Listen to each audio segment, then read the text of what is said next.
Welcome everyone. Happy International Day Monuments and Sites.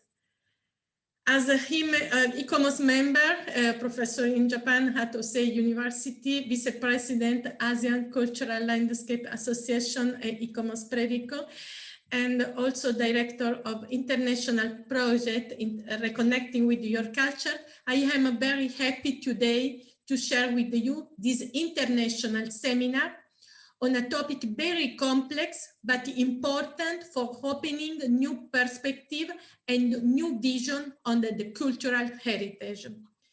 For opening this international seminar, let me share with you a special video realized by Kevin Echeverry, Colombian artist, with other Venezuelan artists, to know the importance of culture for peace and welfare of people. Please, Kevin, share this video. Thank you so much, Olympia. Just give me a second. Okay.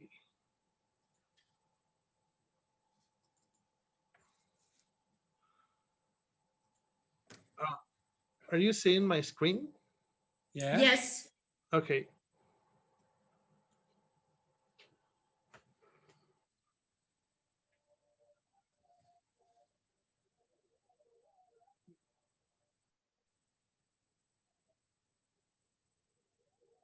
Is without audio. Sorry, we cannot hear your audio. Please turn on.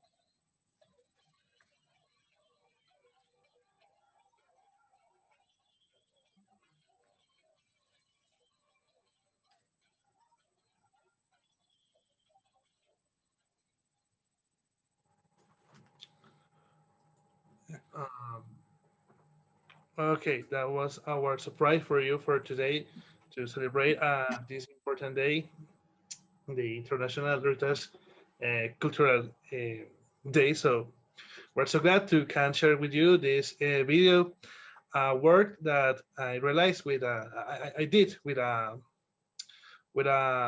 artist from Venezuela. We believe that it's important to work together as human beings. So this intercultural work was a really great experience to learn about our history from our countries, to create the characters and the history. So we really hope you enjoy it. Thank you very much, Kevin, but this video was without audio, but it's fantastic. Thank you very much. Thank you very much. And the enhancing of the intercultural dialogue is very important. And for this reason, we have organized this international seminar between Canada and India with the two special speakers. And it is a great honor to have with us Professor Paul Schaffer from Canada and Professor Rana Singh from India. Paul Schaffer is founding director, World Cultural Project, Markham, Ontario, Canada, and author of many important books on culture and a new vision about the dialogue between culture and the community in the world. I thank Paul very much also for his important support in the international project Reconnecting with Your Culture, dedicated to the children in the world. Rana Singh, President, Asian Cultural Association, Landscape Association, sorry, from Korea and India.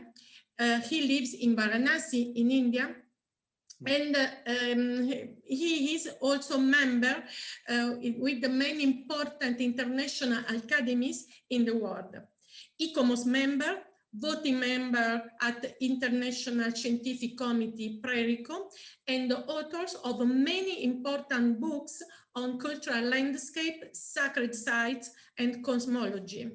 I thank very much from Professor Rana for his support also in my research and especially for all projects we are building together. This international webinar aims to analyze all the major conditions and potential for humanizing and harmonizing the development of a community, resulting in the enhanced global peace and happiness.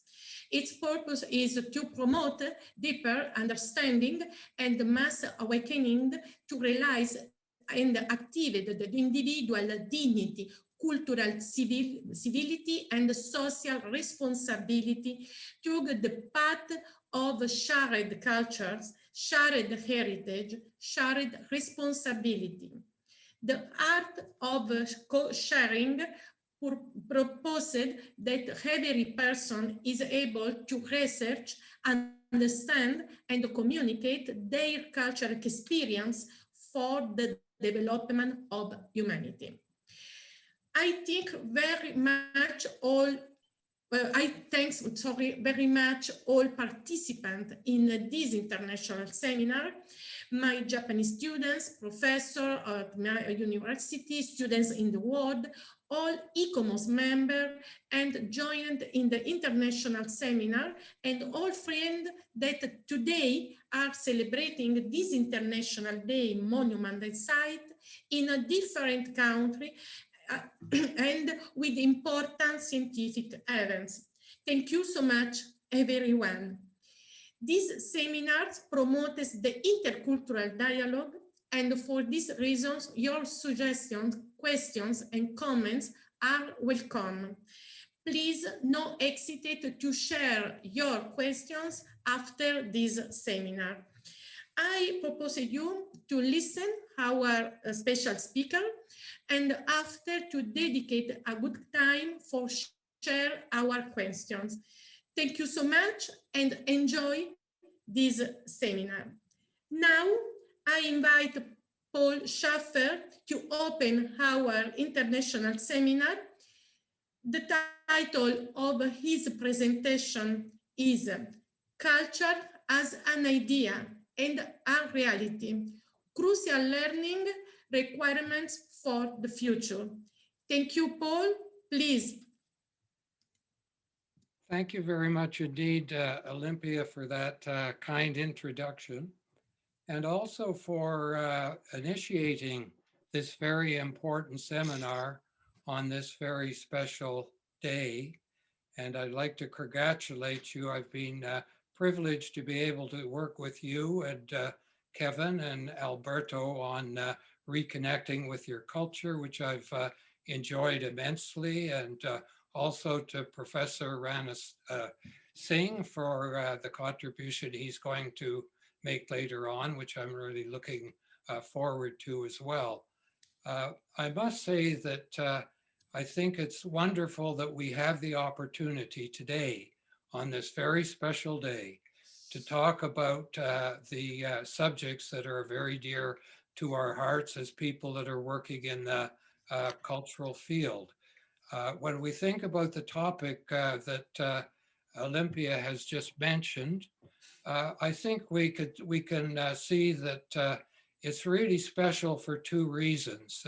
Not only does it celebrate World Heritage Day and also the International Day for Monuments and Sites, and that's so incredibly important, as we know, in the present era and going forward into the future.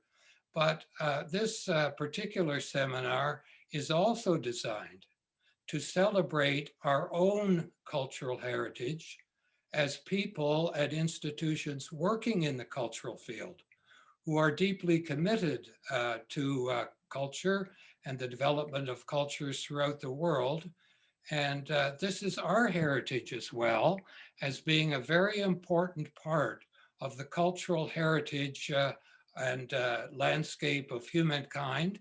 And so we have a dual obligation here, I think, to share the special day and celebrate it, but also remember that this is our own heritage that we've inherited from the past as cultural scholars and cultural practitioners, and how important it is to learn more about that at present and going forward into the future. This is a vast topic, as you know, and it's very complex. And so you'll have to bear with me because what I'm only able to do this morning in the time that I have is a very general overview and a kind of thumbnail sketch respecting the way in which culture as an idea and a reality has evolved over the course of human history. So I'd appreciate it very much if you would keep in mind as I go through my presentation that generally speaking, there are two ways that scholars and practitioners and cultural institutions over the centuries have looked at culture, visualized culture, defined culture, dealt with culture. Some of these ideas as ideas and realities in the form of culture have to do with parts of some larger kind of whole. Others have to do with the whole itself, but that the whole itself seen in different terms. It could be the human species, it could be all species, it could be interactions with the natural environment, it could be the universe as a whole. So these are the kinds of issues that I would like to open up in my presentation. When I've been studying this now for a long period of time, I have a fascination with how all disciplines in the world have evolved historically. And when I've studied this in terms of culture, I've really decided, I guess it's my own interpretation of the material I've been reading and researching, but I think this history that is so rich and so complex could really be broken down into three very specific phases. The first phase being culture having to do largely with the parts of the whole. The second phase having to do with culture as a whole itself as it was seen in the 19th century. And then the culture as it's seen as a whole or a total way of life in the 20th and 21st century. So those are the three areas that I'm going to explore with you very briefly this morning. So let's start with the first area, the initiation of culture as an idea and a reality, and how it evolved from the standpoint of Marcus Cicero, going back about 70 years before the birth of Christ, up to the end of the 18th century, because largely during that period of time, culture was seen by most cultural scholars as a part of something larger. And I want to illustrate this point by talking about the four key areas that were developed during this time. The development by Cicero, the development in the arts, the development in the humanities, and the development of the cultural heritage or the heritage of history. We're all very acquainted with those as people working in the cultural field, so I'll go through those fields very quickly because I'm sure you're much more knowledgeable about those fields than I am. When I first read that Marcus Cicero had said, culture is the philosophy or cultivation of the soul, that's some 30 or 40 years ago, I was absolutely amazed. I thought, isn't this an incredible way to introduce a discipline to the world and kick it off, so to speak? Culture as the philosophy or cultivation of the soul. This is something that's very, very germane to every person in the world. It's something that we're thinking about now, a lot of us, I think, because of the pandemic, very seriously. We're thinking about matters of the soul and the spirit when we look over our lives and decide where we should go from here. But over the centuries, of course, Cicero was the first person also to introduce the idea of culture, which came from the Italian verb colo, in my understanding of it, which means to grow, to nurture, to cultivate. He also introduced that notion, but as the soul, his interest was particularly in the soul in terms of human beings. But since that time, over the last 20 centuries, we've come to think a great deal about the collective soul. You remember that Gandhi was often fond of saying, culture, a nation's culture is at the heart and soul of its people. That was a collective view of how important the soul is for all people in a nation, and indeed, I believe, the world as a whole. We've just gone through a revolution and a presidential election in the United States between Trump and Biden. And I'm sure you're all aware, because our eyes were fixed to the television screen during those times, that many people were talking about that particular election in 2020 as being an election about a fight for the soul of the nation, the soul of American culture. I mean, how could you get down to more fundamentals that talk about a nation and a particular election that involves fighting for the soul of the nation, and how governments and politicians and international organizations, national organizations would deal that. So this is a very important way to open up the beginning of our cultural heritage, as well as the cultural heritage and of landscape and culture for humankind. The arts, as we know, they go back to the paintings of animals and human beings on the sides of caves, and in Europe, in China, and we found out recently in Indonesia. Since that time, there's been an enormous flourishing of the arts and all art forms in the world. We started out, they started, as you know, in terms of the definition of Greek mythology. And some Greek mythologists thought there were three art forms, basically in the areas of music, drama, and so on. Others thought there were 7 or 8, but they were very confined at that time to largely the performing and exhibiting and literary arts. They've exploded since that time, as we know, into so many other areas: architecture, the culinary and gastronomic arts, the photographic arts, the cinematographic arts. The arts are a huge field today, as we're beginning to see and learn in so many different ways that we're exposed to them. Like the arts and like culture as cultivation or philosophy of the soul, the heritage of history and the humanistic arts also could be traced back to classical times. There was great interest in the humanistic activities in classical times. And in that time, there were additions to the areas that involved the arts, because not only were the arts included in the humanities at that time, but what was added to that was some very fundamental things having to do with ethics, jurisprudence, archaeology, classical languages, and so on. So there's a very rich history there, as we know. Going back to classical times, it erupted again incredibly during the Renaissance and in the post-Renaissance, when the idea of humanism came into all of that, and there was a focus on human beings and incorporating in their own lives many of the activities that existed in the arts and so on.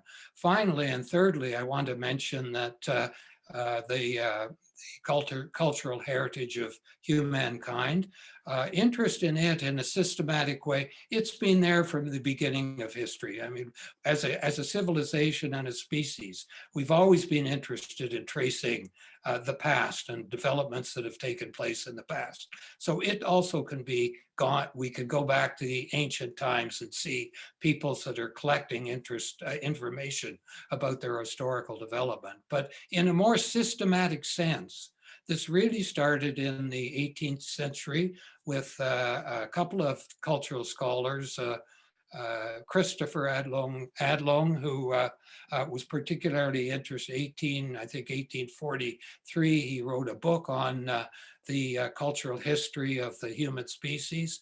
But more importantly, in the early part of the 19th century, Dr. Gustav Klemm wrote a book about the cultural history of mankind. And these were really more systematic attempts to create interest in what a cultural heritage is for countries in the world and for people and organizations, and deal with that in a much more sophisticated manner.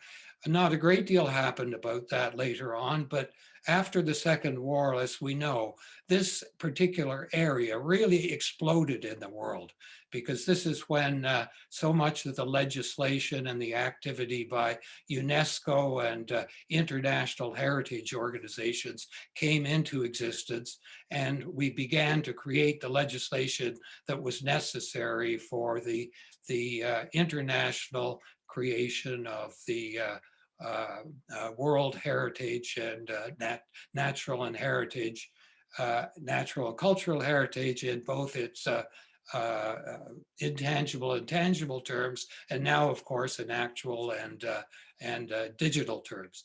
Now, those areas, which are the earliest areas of concern about culture by humanity, those areas have contained within them most of the goals, the ideas, the ideals, the sources of inspiration that we've all drawn on over the centuries up to the present time. And it's important to bear that in sight in terms of what I'm going to be talking about later.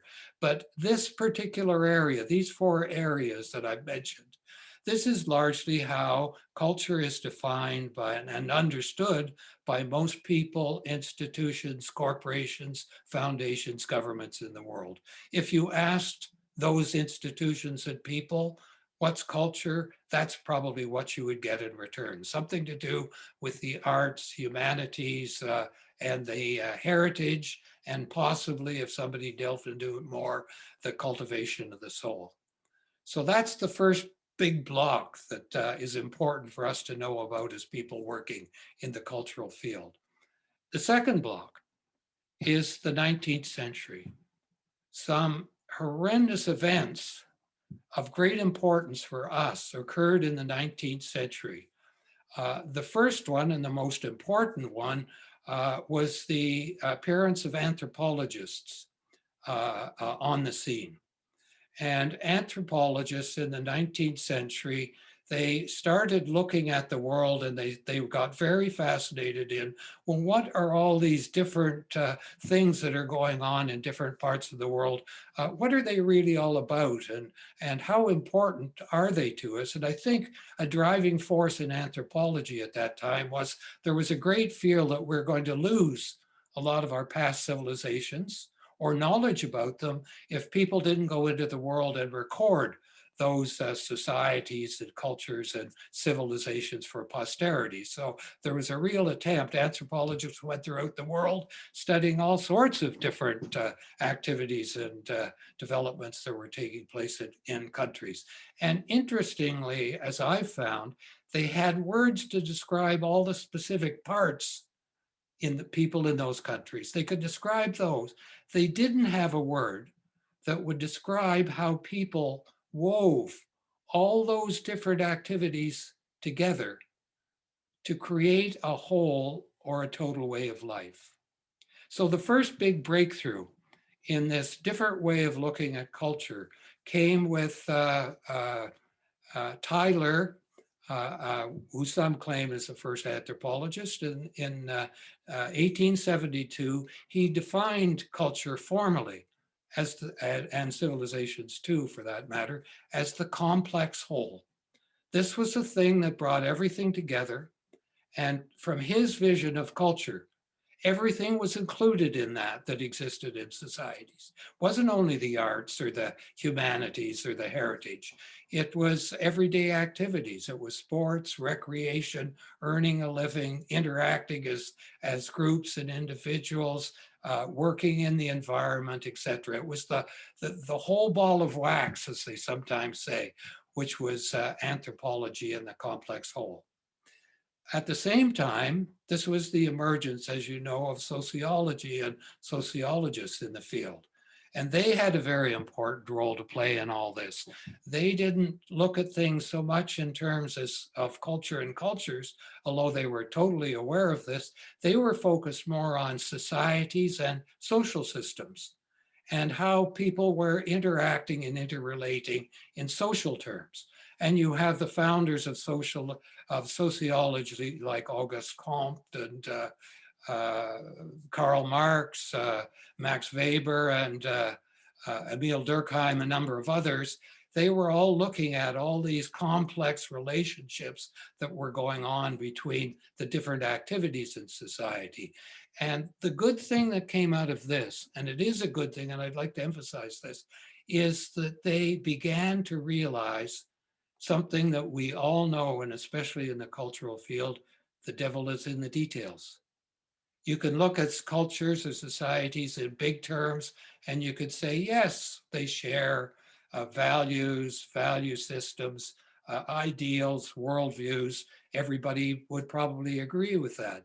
But when you get into the particulars, when you start to look at the different societies, the different social systems, the different cultures in the world, the devil is indeed in the details. You get down to the next level and you find that there are enormous and major differences between a lot of those. So this began really an understanding that's grown steadily over the last 150 years, that there are two dimensions to culture. There's a positive dimension and a negative dimension.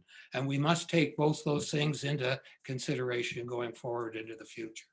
The third development that occurred in the 19th century that's very important for us in the cultural field and as cultural scholars and policymakers and practitioners is the contributions that were made by people that were looking, following up, I guess, on Cicero with respect to culture and human beings.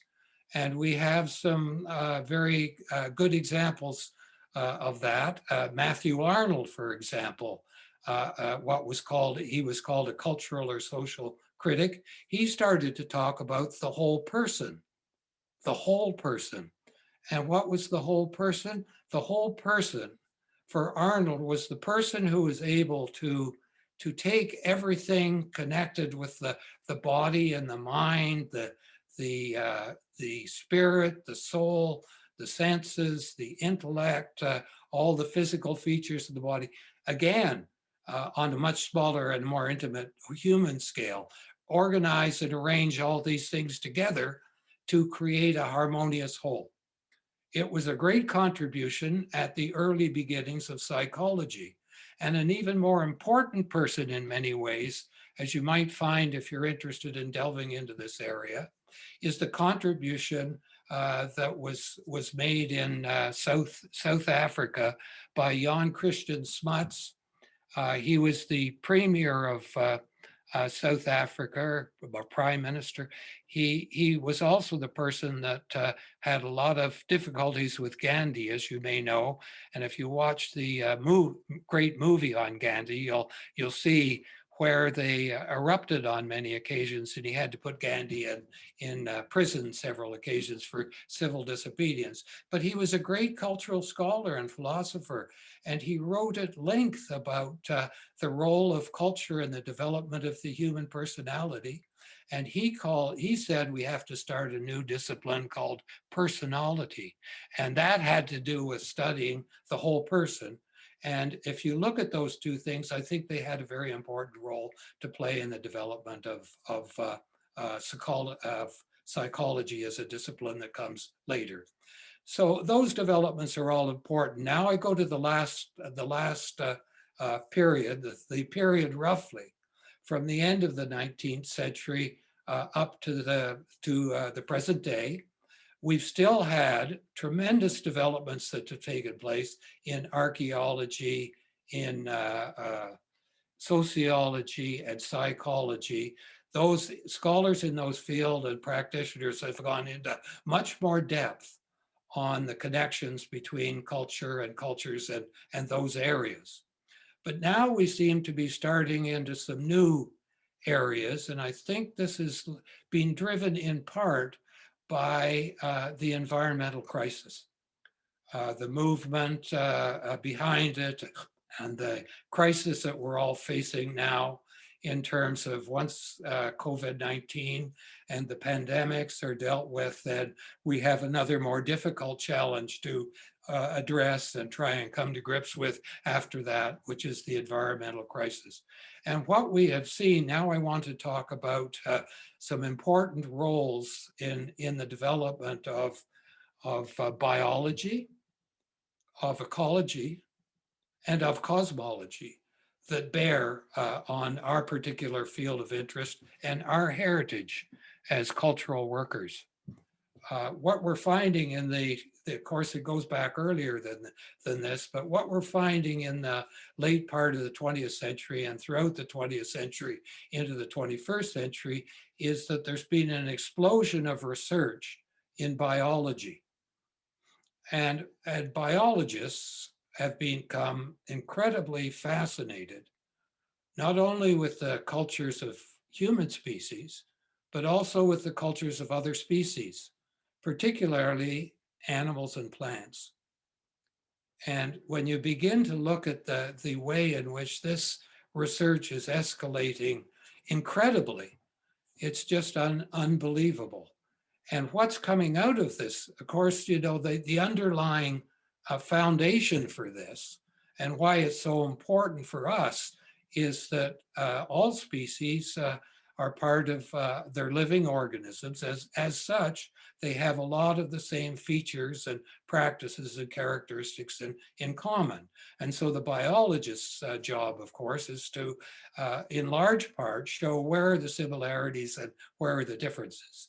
I've been looking over the last year or so into the cultures of different species. And I've been looking at the bee species, the ant species, the elephant species, and a whole series of other species. And it's a very, very fascinating area. The bee species, for example, you get into this bee species and you begin to see that they're creating cultures in their own domains. The architectural forms that they create, the beehives, they're architectural forms that are very different than the architectural forms of people, but they're very complex in their own right. Their cultures are very complex with the drone, the bee, the queen, drone and worker bees, the interactions that go on between all these bees in the hive. And as I came to find out, they have very elaborate communication systems that are established, because when the bees go out and they hunt for pollen and nectar to different parts beyond the beehives, when they come back to the beehives, they have communications devices through their sounds that they emit to bees in the hive and the way they flap their wings. And they communicate information. It's an incredible amount of information about where the particular source is that's rich. And this could be 15 or 20 kilometers away from hives, but also how to get there and how to follow the sun and the direction that the sun directs them in to get to that particular source. In the same way we'd come home after we've had a good meal at some restaurant and we're talking with friends and we say, tell them about what a great restaurant it is. And they say, well, where is it? And we give them our communication information to get to the restaurant. Hop in your car and you drive for 20 minutes on one highway and then you turn off, on and on it goes. We all know a lot about this. Elephants are particularly valued and appreciated by the human species because a lot of people feel that elephants are great role models for human beings because of the wonderful way in which they take care of their offsprings. They look after them. They're fully engaged in them. They train them and teach them so much. They're so intimately connected in their culture as a herd. They love each other. They communicate with each other. They embrace each other. They give off sounds that indicate just how much feeling they have. They go and visit the death sites of previous generations of elements for sometimes years and sometimes decades. So it's a role model, I suppose, that a lot of people feel that if we had a very much better look at the cultures of elephants, it would teach us a great deal. And this, of course, is not limited to animals. And we've had a lot of research on animals, as you know. We're looking now through the works of Jane Goodall and Diane Fossey. We're looking at the behavior and characteristics of gorillas and apes and chimpanzees as higher species that are more connected with human beings. And we're also looking at plants. I've just been reading a very interesting book by a horticulturalist and ecologist on the hidden life of trees, where he talks about the culture of trees, and he talks about how trees communicate through the root systems. They have a very elaborate system of communicating. A whole forest, for example, with all the individual trees communicating through the root networks. And also, if there's any danger, they can send information to other trees, so other trees can also evolve the things that they need to protect themselves. I could give you reference to that book if people are interested in reading it. He's just finished that book, and now he's written a book on the secret lives of animals. So he's getting into this area. So that's that area. The cosmological area I won't spend time on really, because Professor Singh is going to talk about that in detail. I did want to say in that area two short things about that area. The first thing is that this also goes back to antiquity. We know that all the early cultures and civilizations have had cosmologies of one type or another. Asia, Africa, Latin America, indigenous peoples, it goes on and on. It's a rich heritage that goes back thousands of years. But the term cosmology, it evolves from Greek in an etymological sense. It comes from cosmos and logos. Cosmos means the ordered whole, and logos means discussion about. So it's the discussion about the ordered whole. So here we have two interesting ideas of culture.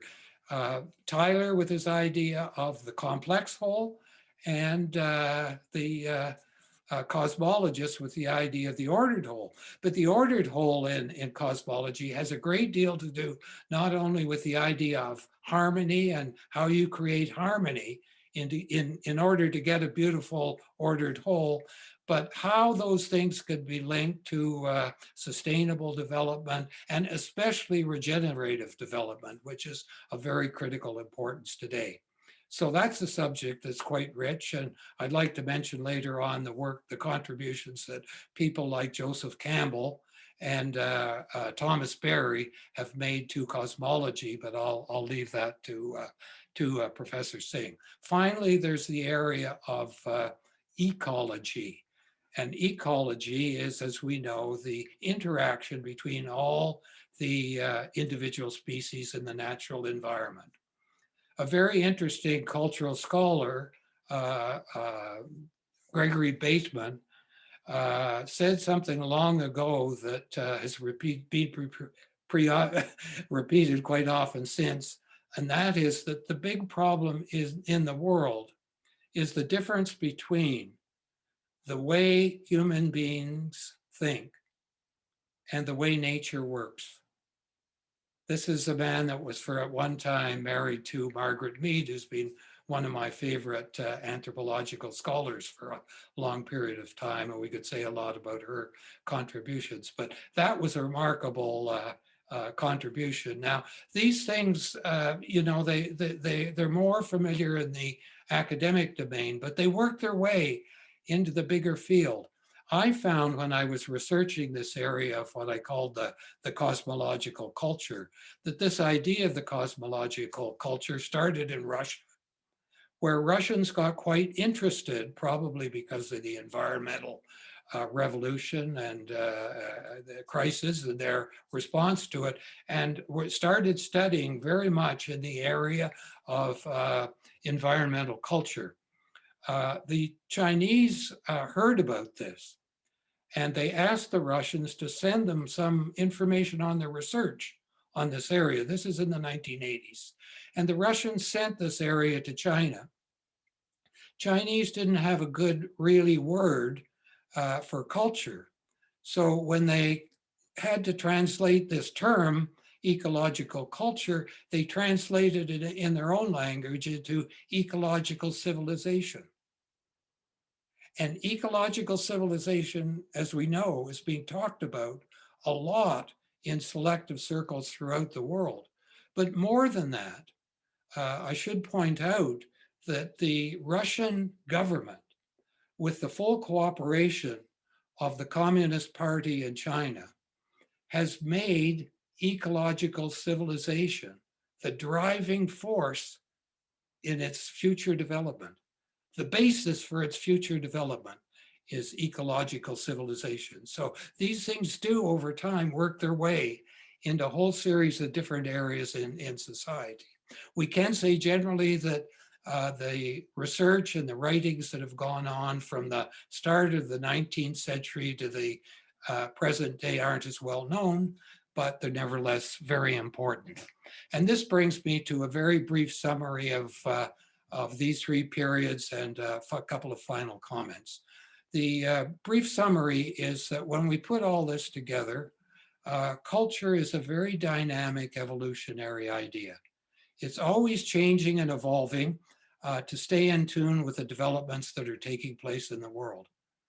But there is virtually nothing in the world today that is not in some way connected with culture or related to culture. So this is a phenomenal thing in the world. And we must realize that culture is a very fundamental part of things that are going on in the world, and we have to bring that to the attention of people in the appropriate areas. I think we can also draw from this, and I really like to make a special point on this, that this question of the negative and positive side of culture. The first book I wrote, which I researched for about 20 years, the title of the book was Culture, Beacon of the Future. And what's the function of a beacon? What's the function of a beacon? A beacon performs its functions well if it warns of impending danger and illuminates a vital path to the future. And I think it's important to think about that in terms of culture going forward into the future. If culture is going to do the job in the future that it's done in the past and is doing in the present, we have to realize that there are two dimensions to culture, positive and negative. And if we're going to be successful in culture moving forward, we have to recognize that culture has to be able to warn us of impending danger. We know what a minefield culture is. We know about genocide, cultural genocide, racial, systemic racism. We know how many people have been killed in terms of cultural movements and cultural classes of one kind or another.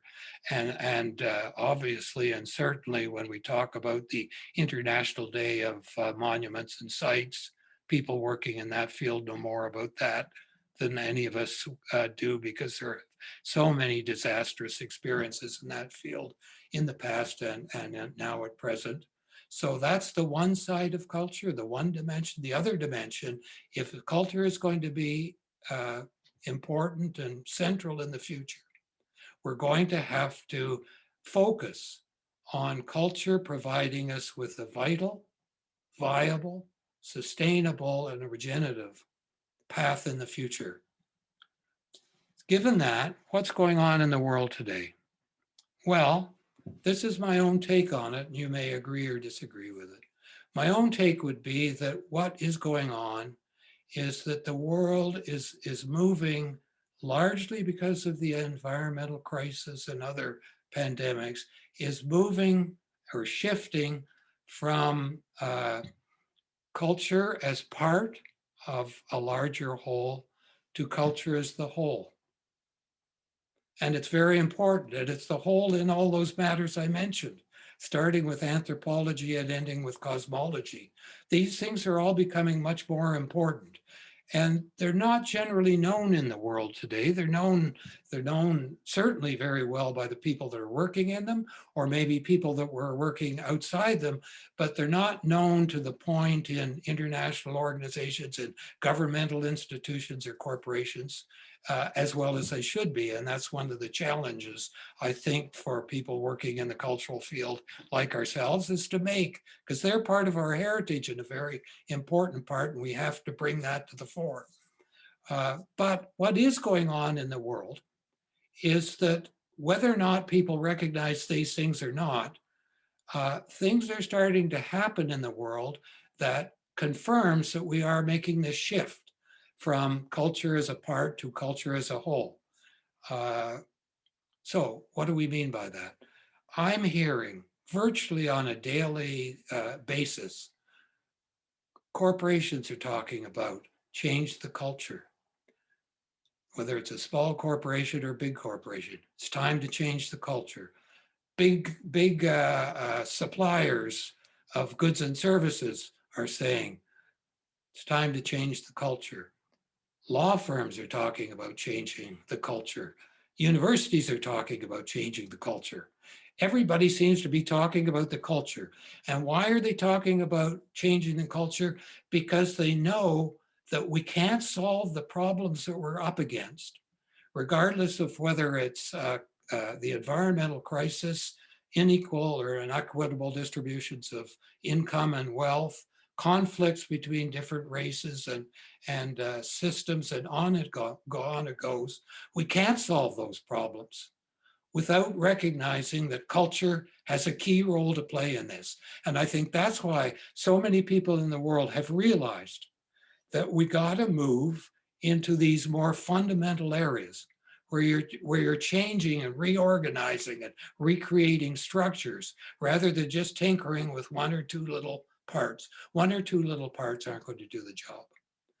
Now, where do the arts, where do the humanities, where does the heritage history fit in this new understanding of the way the world's moving on? They fit because they're the vehicles largely that open the doors to these bigger views of culture because of their symbolic importance. And I'd like to talk about that in our discussion period, if I may, rather than now. So this is terribly important. We must understand that these developments are taking place in the world, and we must be part of it. People are realizing increasingly that culture and culture are change agents. We need the change. We recognize we need the change. Where's the change going to come from? Everything's going to change. Economics, politics, education. Where is the real driving force and the real change going to come from? It's going to come from culture and cultures. And those are the two vehicles that are going to drive a lot of the movements going forward into the future. Finally, I just want to say a brief word about cultural education and the importance of cultural education. If you buy what I've been saying about the importance of culture and its historical tradition, then what has to be done more than anything else? Probably some major changes in the way we address and approach cultural education in our schools. People have to learn much more about culture and cultures if they're going to get along, if they're going to appreciate other people's cultures, worldviews, values, habits, customs, and traditions. So we say, ideally, if you had a blank slate, where would you start? Well, you start where Olympia has taken us. You'd start with cultural education for children and young people.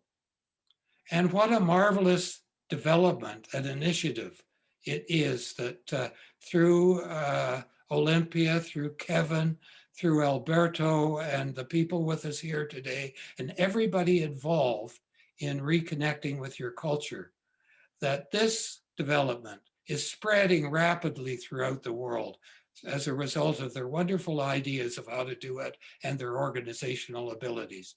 This is the best place for cultural education to start in the world, is to see that our young people, elementary and secondary schools, are probing, exploring, enjoying, painting, singing, doing things that are celebrating their heritage and getting to know their heritage. Because once you get interested in your own heritage, your interest is going to go to the heritage of people that are living in other cultures.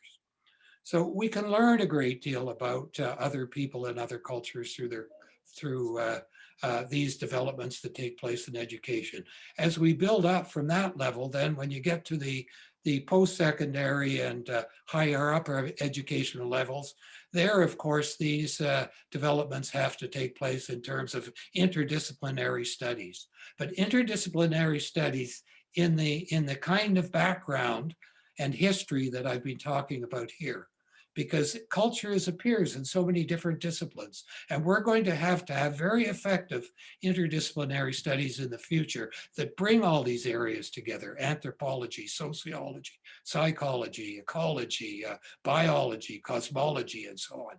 What a great courses would be like that if they could bring the people from these fields together. So ultimately, we're talking here about education for life, building from the institutions of higher learning. We've got to continue that in adult education and continue it even into education in the older areas of life, as people are interested in culture and cultures there too. They've traveled in the world, they've had experiences in the world, they've learned about a lot about other cultures, built a lot of that learning into the development of their own lives. So there it is. I apologize for the fact that it's been a huge field to cover, but I feel as people in the cultural field, we have to be more acquainted than we are today with our own cultural heritage, which is part of the cultural heritage of humankind. We got to know about how it's evolved, where it stands at present, and when we do that, I think we'll have a much better impression in specific terms of where we go from here and how culture and culture should be developed in the future. It's a miraculous heritage. It's a fascinating heritage. And I think now we have to cherish that heritage as individuals and as groups. We have to respect and appreciate it, as I know we all do, because we're deeply committed to the development of cultures. And most of all, we have to build on it in the future. It's very important, I think, going forward, that we realize that culture has a major role in confronting and trying to come to grips with the big problems in the world. So thank you very much, and thank you for taking the time to hear me out on this subject. It's the first time I've had a chance to talk about it, and I really appreciate that this opportunity has been provided to me at this particular session. So thank you very much. It's deeply appreciated. Thank you very much, Paul. Very interesting presentation. For me, very important, because in this period, I started my class in Japan at Osei University. I think in this moment also Professor Fukui is with us. And I started last Monday, this lecture. And the first topic of this lecture was the culture.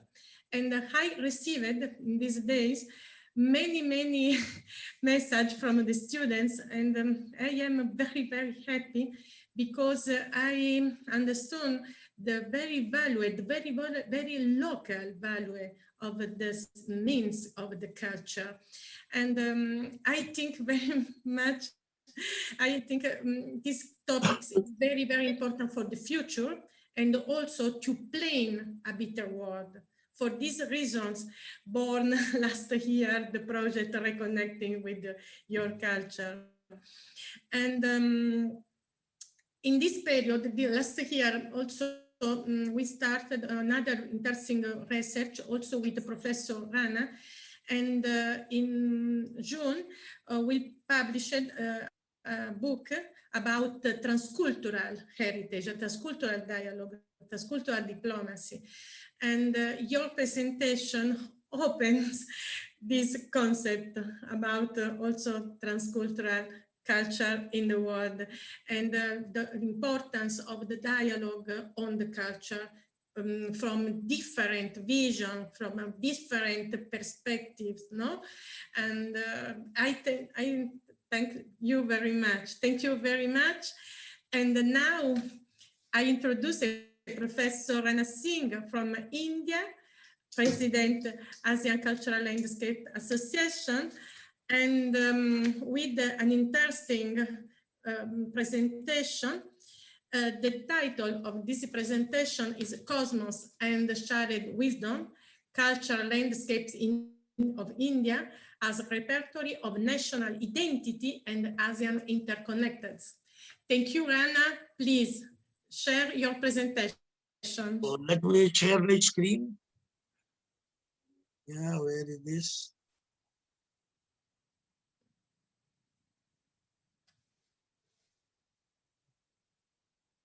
Can you see my screen? Now, Yeah, that should be, because it Yeah. is now. Can you see yes, this? now, yes. Okay, perfect. Oh, okay. So let me just.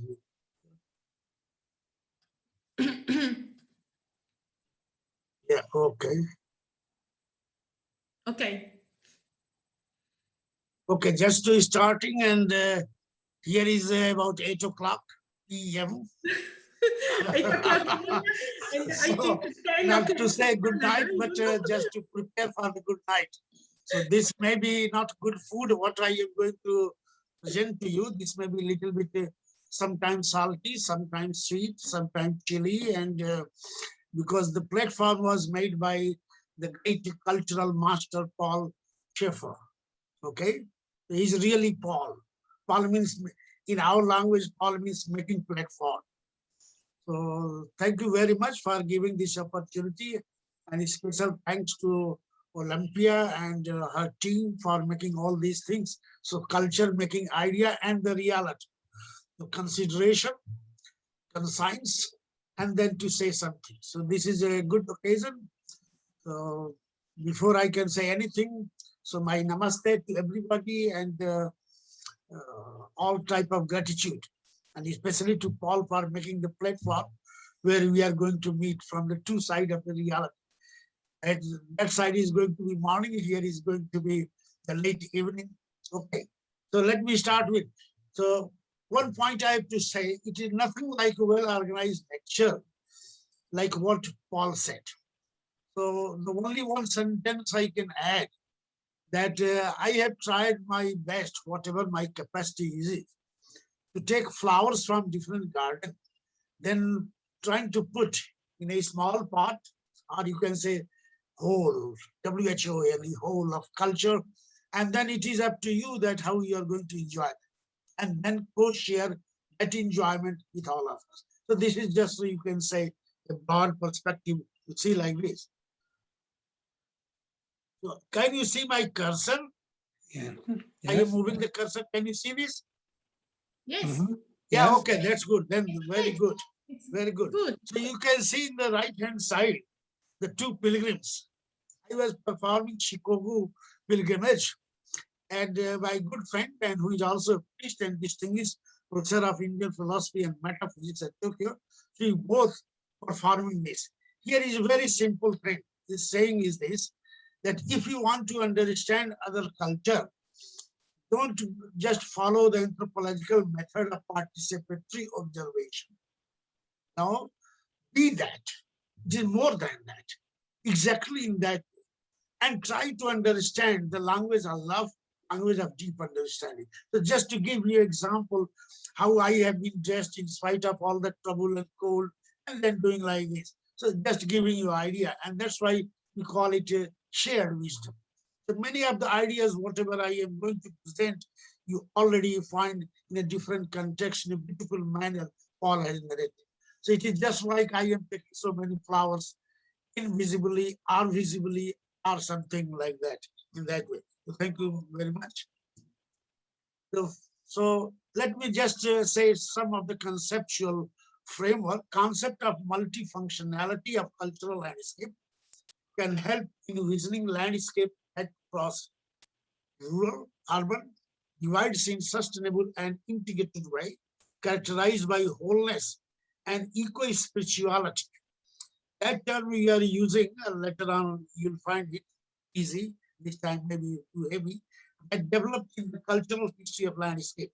That is how the idea of wholeness, that is cosmology, is transformed into holiness, sacrality, evolved and represented with sacred ecology, and visualized through the cosmic frame of sacred scape in Asia Pacific region. The only problem you'll face that I am mostly talking about the whole Asia, starting from India and then parallel and links on that. It is up to you to now to project and give your own reflection or comments that how that can be implemented in the other parts of the world.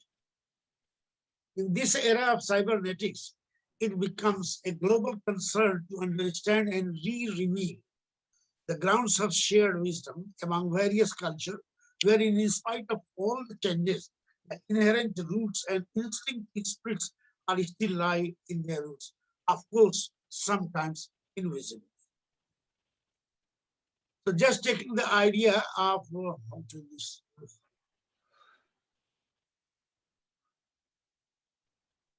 Okay, the idea of a cultural landscape does not mean only a special type of landscape.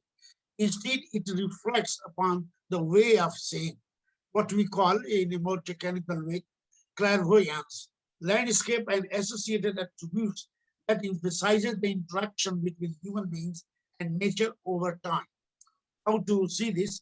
Maintaining existence, continuity, transformation, and transferability. That makes the cultural landscape. And this is a path to Asian knowledge system. When we try to see ancient literature, I am referring 9th century onwards, 9th century to at least the 13th, 14th century, especially we have studied Korea, China, Japan, and India. Then we find that this is like this, so much similarity. One example, I will cite some of the examples later on, so just giving you an idea. When we are talking again, this whole concept of cultural landscape, that refers to special mankind escapes in India that's rooted as embodied heritage, natural and cultural. Those are both subject and setting of tangible, intangible, and we have introduced a new term that is a transitory heritage. Because generally talking UNESCO frame, it may not fit into the old cultural roots of this whole Asia. We have always in between this. So we always have the three levels. One side tangible, intangible, then transitory. And I can cite some of the examples later on. In Indian tradition, cultural landscape denoted a heritage in existential continuity. Here we say in our Vedic literature, there is a term called Yatha Namo Tatha Guna. As your name, so thy fame. So according to that name, you can go into deeper etymology and you can find the different, very high level, complex word. And that is the way heritage is essential continuity, and the word is Sanatana, and it defined as Dharohar. Now this term has already been discussed in some of the UNESCO's report when I have presented this in 2015 in UNESCO meeting in Korea. So they accepted that yes, for Asian context, that is very important.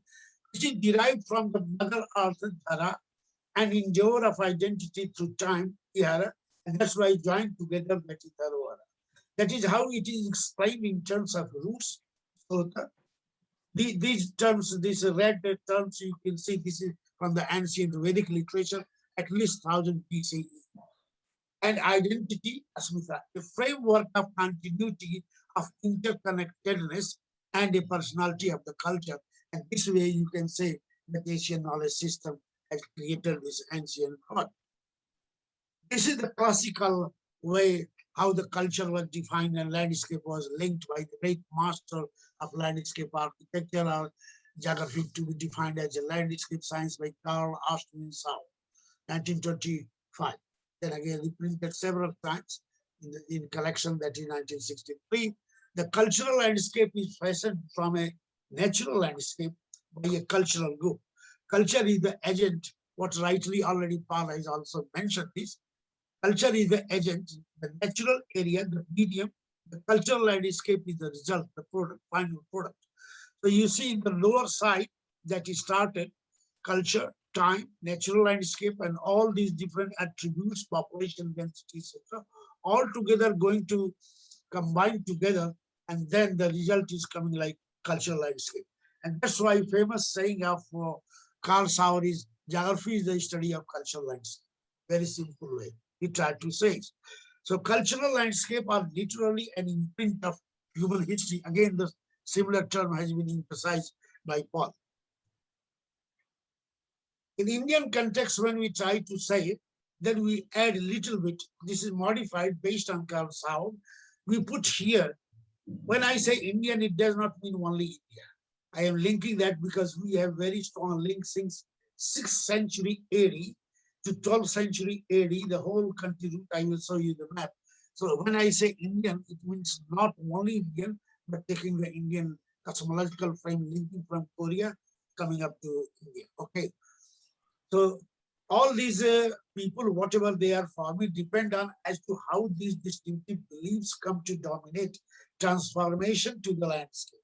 Following the Sauerian frame, Carl Sauer, based on Carl Sauer, the ritual landscape is thus fashioned from a natural landscape by a religious group.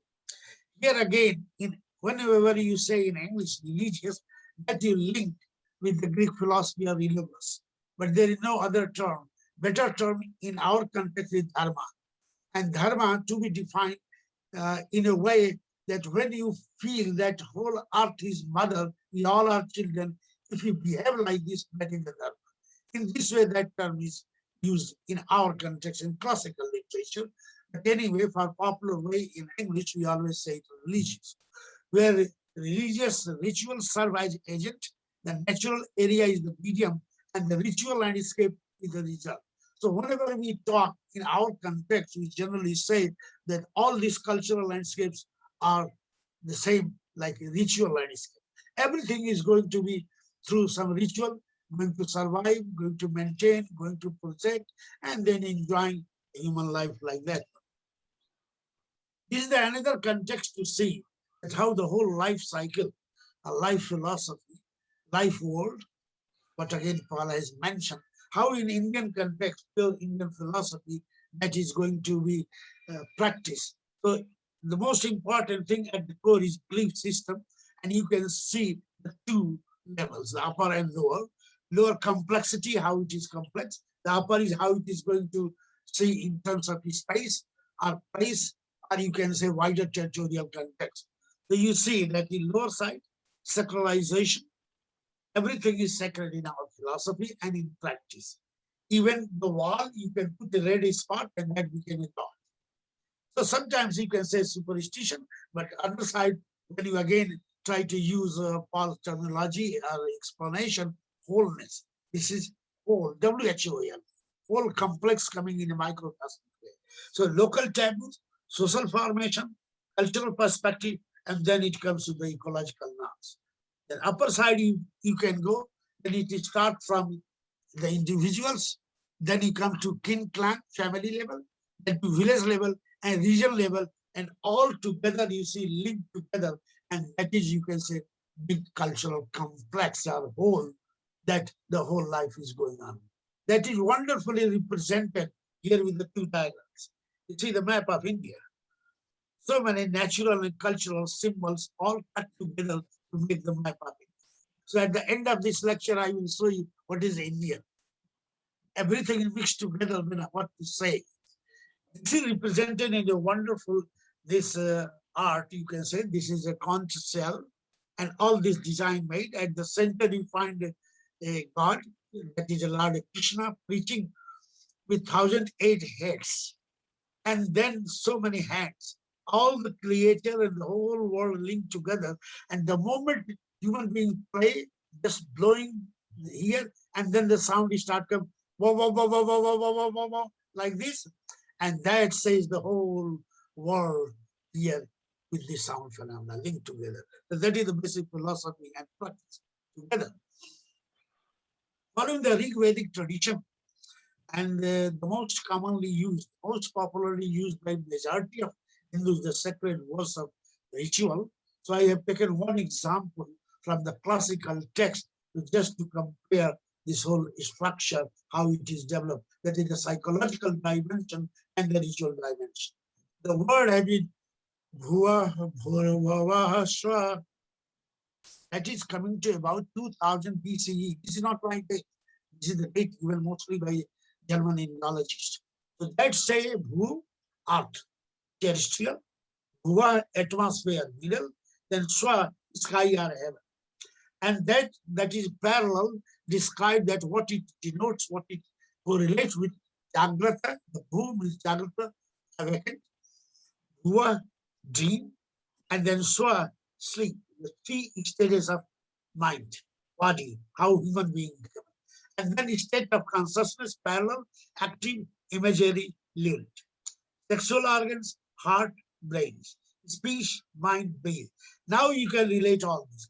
I have written a paper just parallel taking Bible, especially Old Testament, and this situation that how comparative is, and mostly inspired by Thomas Berry. So that was dedicated, my paper dedicated to Thomas Berry, that it's not my idea. It's the idea, what is called interconnectedness of the ancient thought. So this is another example you can see. That is going to be transferred into geometric forms and different type of symbolic expression. That is called Tantra, means cosmic design. Simple thing is taken as example, that is called triangle. Its triangle apex is up, that is called Purusha, that is a male energy. If in the triangle, the apex is down, female energy, now both are going to superimpose. So meeting point of creation and existence together. And the moment you can put a dot, then the life will start. This is the way the whole explanation. And huge literature is available, where from Carl Jung and Campbell, all this work compared with that one. That can be easily tried to be understood in terms of man-environment relations. Here is a value system. Physical, one side, other side is social, apex is spiritual. Then the other side, operational side, ideology, action, and needs. And then again, we can superimpose this, is that hexagram, and then dot is the life form. Life is going like this.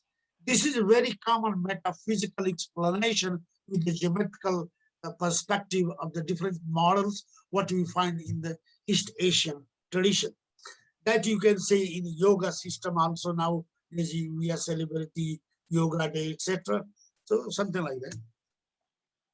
Here the thing that when we are talking this, look this whole thing linked like this. Ancient Silk Route started during Han Dynasty in China under 30 BCE and continued till circa 1453. So you see, it started from this Korea, Japan, China, and all the Southeast Asian, then going to the Central Asian, then to the West Asian. All this Silk Route. And therefore, we find the traditions are very richly linked. Several times you find they are different, but the moment you can go deeply, then you can find, oh my God, here is the root linked all together.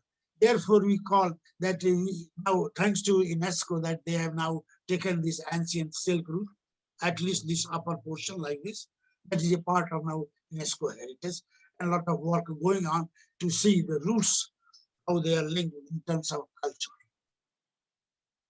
There is now, you can see in taking a special difference to the landscape ecology, major characteristic, what I have already referred to, that one side is tangible, intangible, and here the perspective, this is taking two examples from China and India, nature, bioecologic forms, then right-hand side, culture, socio-economic ways. These are together meeting and superimposition, and the central emphasis on interdisciplinary and transdisciplinary what again Paul has already referred that to understand naturally, we have to come, and the age has come, nothing like one discipline. Let us cross all the discipline boundary, go to that great whole to understand. So that will be the integrated habitat, rural, urban, broad perspective, ecosystem perspective. So nature as an ecosystem, culture as an ecosystem, and in between is a transition. So no way we can say there is dividing line. No, nothing like that. It is all mixed together. And that is the beauty of the concept of wholeness to wholeness. Holiness.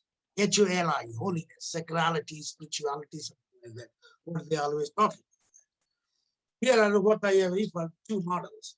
In the left-hand side, you can see that is a Chinese model, where they say that the world in a pot, peach blossom.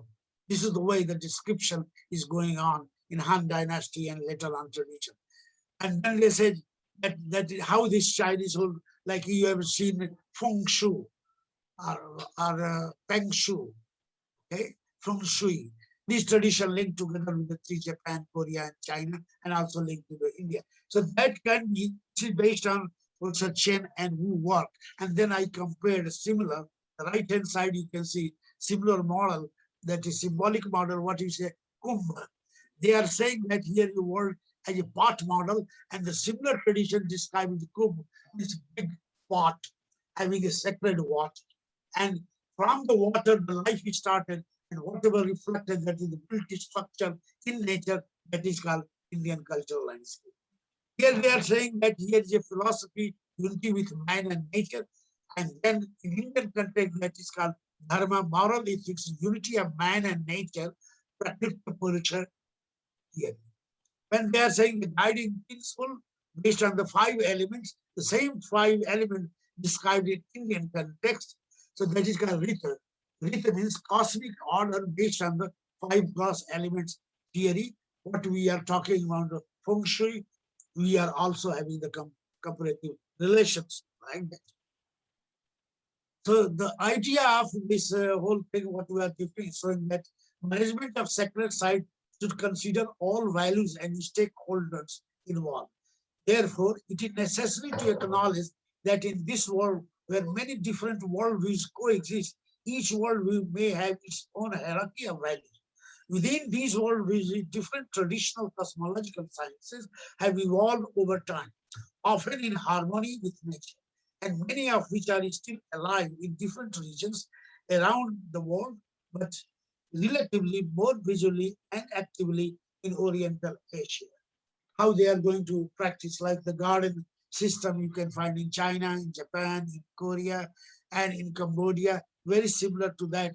So that would say that it is nothing like that these things are lost, but these things needs re-understanding, opening your eye, and then trying to make that here is the integration of the different cultures.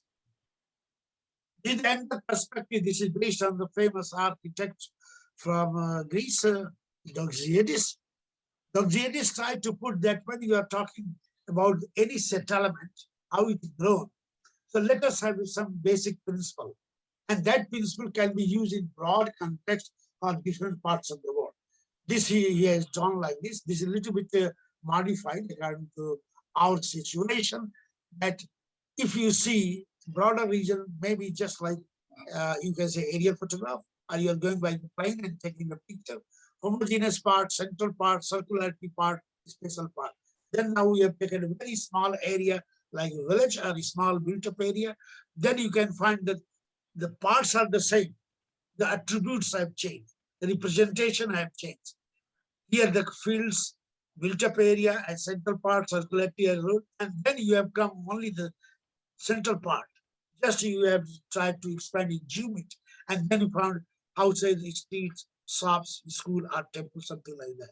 So this he tried to propose that when we have this type of model, very easily we can compare different parts of the world, setting into the different example and attributes, and this will give to deeper understanding we all are one. The links are the same. The only perspective and context changes, but the reality and graphics messages are the same, or you can say emotional bonds are the same. Giving you a typical example from Indian context, which has been very widely cited by a scholar from Kent State University. And after his PhD, he got very recognition and then became lifelong professor, blah, blah, blah. Anyway, what he tried to say that sometimes we think there is nothing like continuity of the cultural understanding. Here is a beautiful example.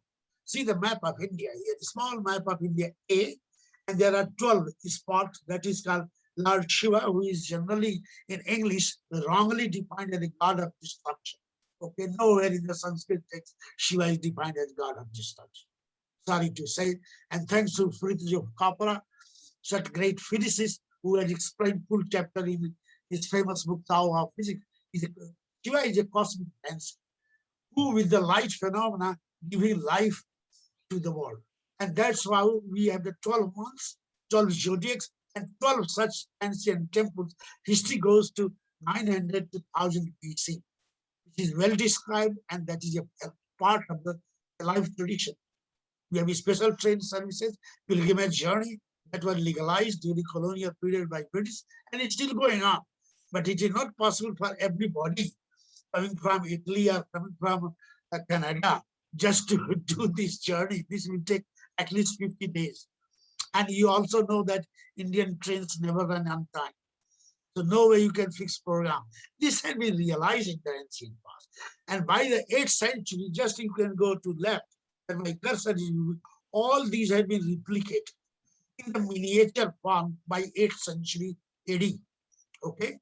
Then what is the miniature form? That is very important message. That they have tried to reduce, just you can take photograph and then reduce in a manner and replicate that. In the same manner, you find an example I can say, like you see in Indian map, the last one, lower one, 7, that is called Rameshwaram, close to Sri Lanka. Then you come to 7 number here. This is the city of Varanasi where I live.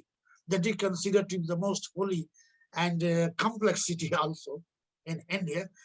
If you take photograph of these two places where the main temples are, and then use your computer program, then you find 90% similarity. Designs are reduced, but the whole basic structure is the same. Rituals are the same. And this Dina Ek has given a term. This is a wonderful example of spatial transposition of the spirit. This is a replica, but the original spirit has been put in this manner. And this is the wonderful example that how the cultural traditions are kept so much alive. Okay. So this will take maybe 50 days of journey, but here in Varanasi, this will take 2 to 3 days of journey. This is all active. It is going on every year, 3 times the journey is going on. Then we come, no time for yourself. We have fixed our time. Here a typical example that was grown in early 18th century. This crystal made, wonderful crystal made image, and all these 12 sites in miniature form put on this vulva.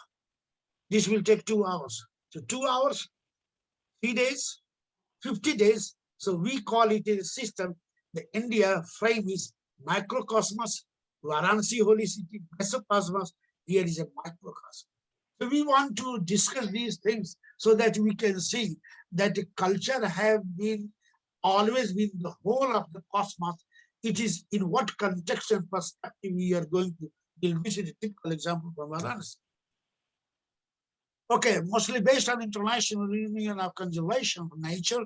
There is already, one section that is dealing with the sacred natural and cultural sites, and Mr. Vatshuren, who is trying to develop this model, and we have little bit modification, 1 2 words here and there.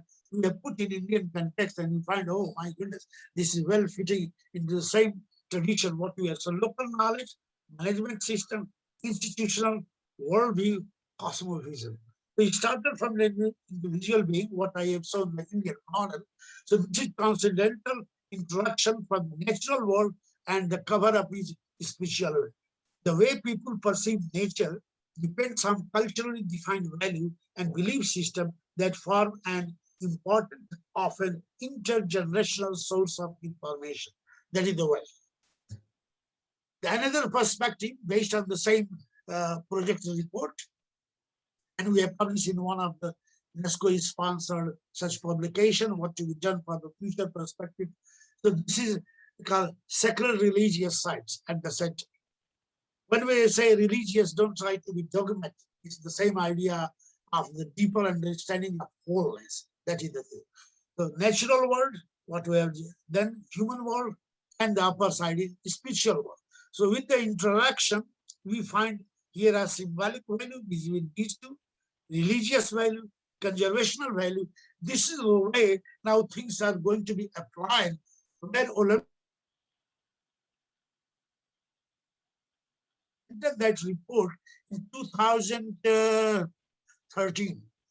That was the first international meeting for 3 days at Hosei University in Tokyo. How is spirituality and deeper values to be linked with the modern engineering and modern planning? So that was the perspective already thought. And they have studied 5 cities, including my own city, Varanasi. So I represented Varanasi there. Okay.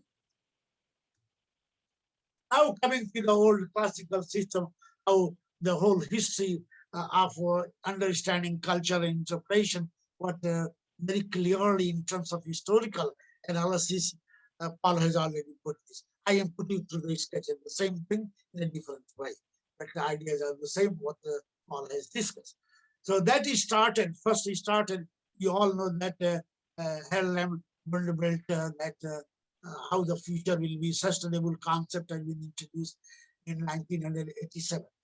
Okay, so she was the Prime Minister of Norway, and that's why this come. The whole idea started like sustainable development. One side is social, environment, economic, and this way we find 3 interactional subsets: equitable, bearable, viable, like this. Okay, but this has been again modified in 2007. So history started 1987, then 2007, developing civility, culture, language, religions for interfaith dialogue that had been discussed because this became too much crude. Culture is not coming up. Why not problems are solved? And that was the period already after this paper, or earlier, but that was not discussed earlier, that Lena White paper. That was published in 1967 in the journal called Science.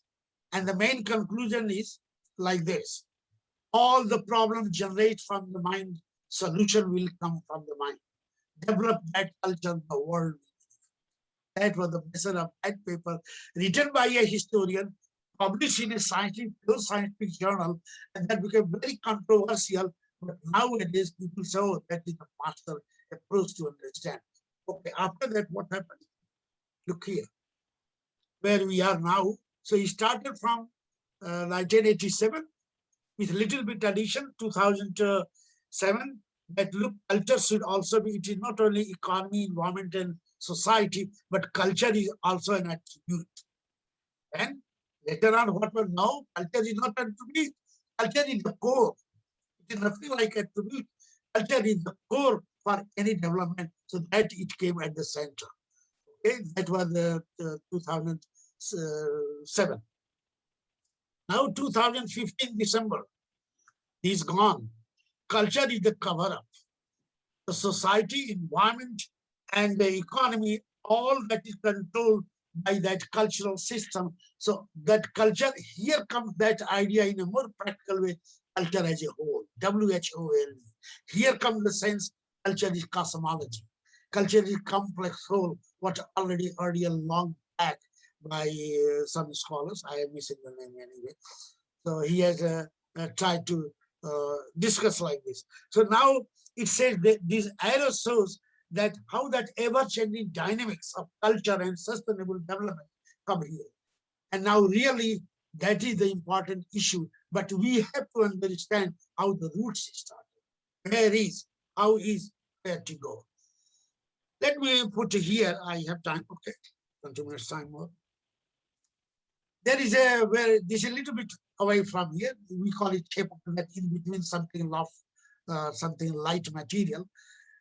One great disciple asked a Vedic saint, it was 1000 BC, about this is a mythological story, that which is the most important thing to know in this world. what is the last knowledge and first knowledge to know. And that great master said, "Oh, Hamakuta." It means to know who are you in the whole cosmos, from where you come and where you go. If you know, that is the only knowledge. And here comes again what is referred in ancient classic, that is the Sanskrita. That is the word, not language. Sanskriti and Sanskrita, little bit different. Sanskrit means coming from the ancient, nobody knows, existing and going into future. So this is the way the whole systematic things develop. Now comes one more important thing, what Paul has referred about Gandhi. And that idea is coming with education for sustainable development. What is the lacking? What is all this problem? Don't you think there is something gap in our education, our real understanding? When we try to put the society, environment, and economy, we have tried to interpret in a more broad perspective, society, socially benefiting, everywhere inequality, poverty, crisis, so many things. So we have to think like the economy, economic to all.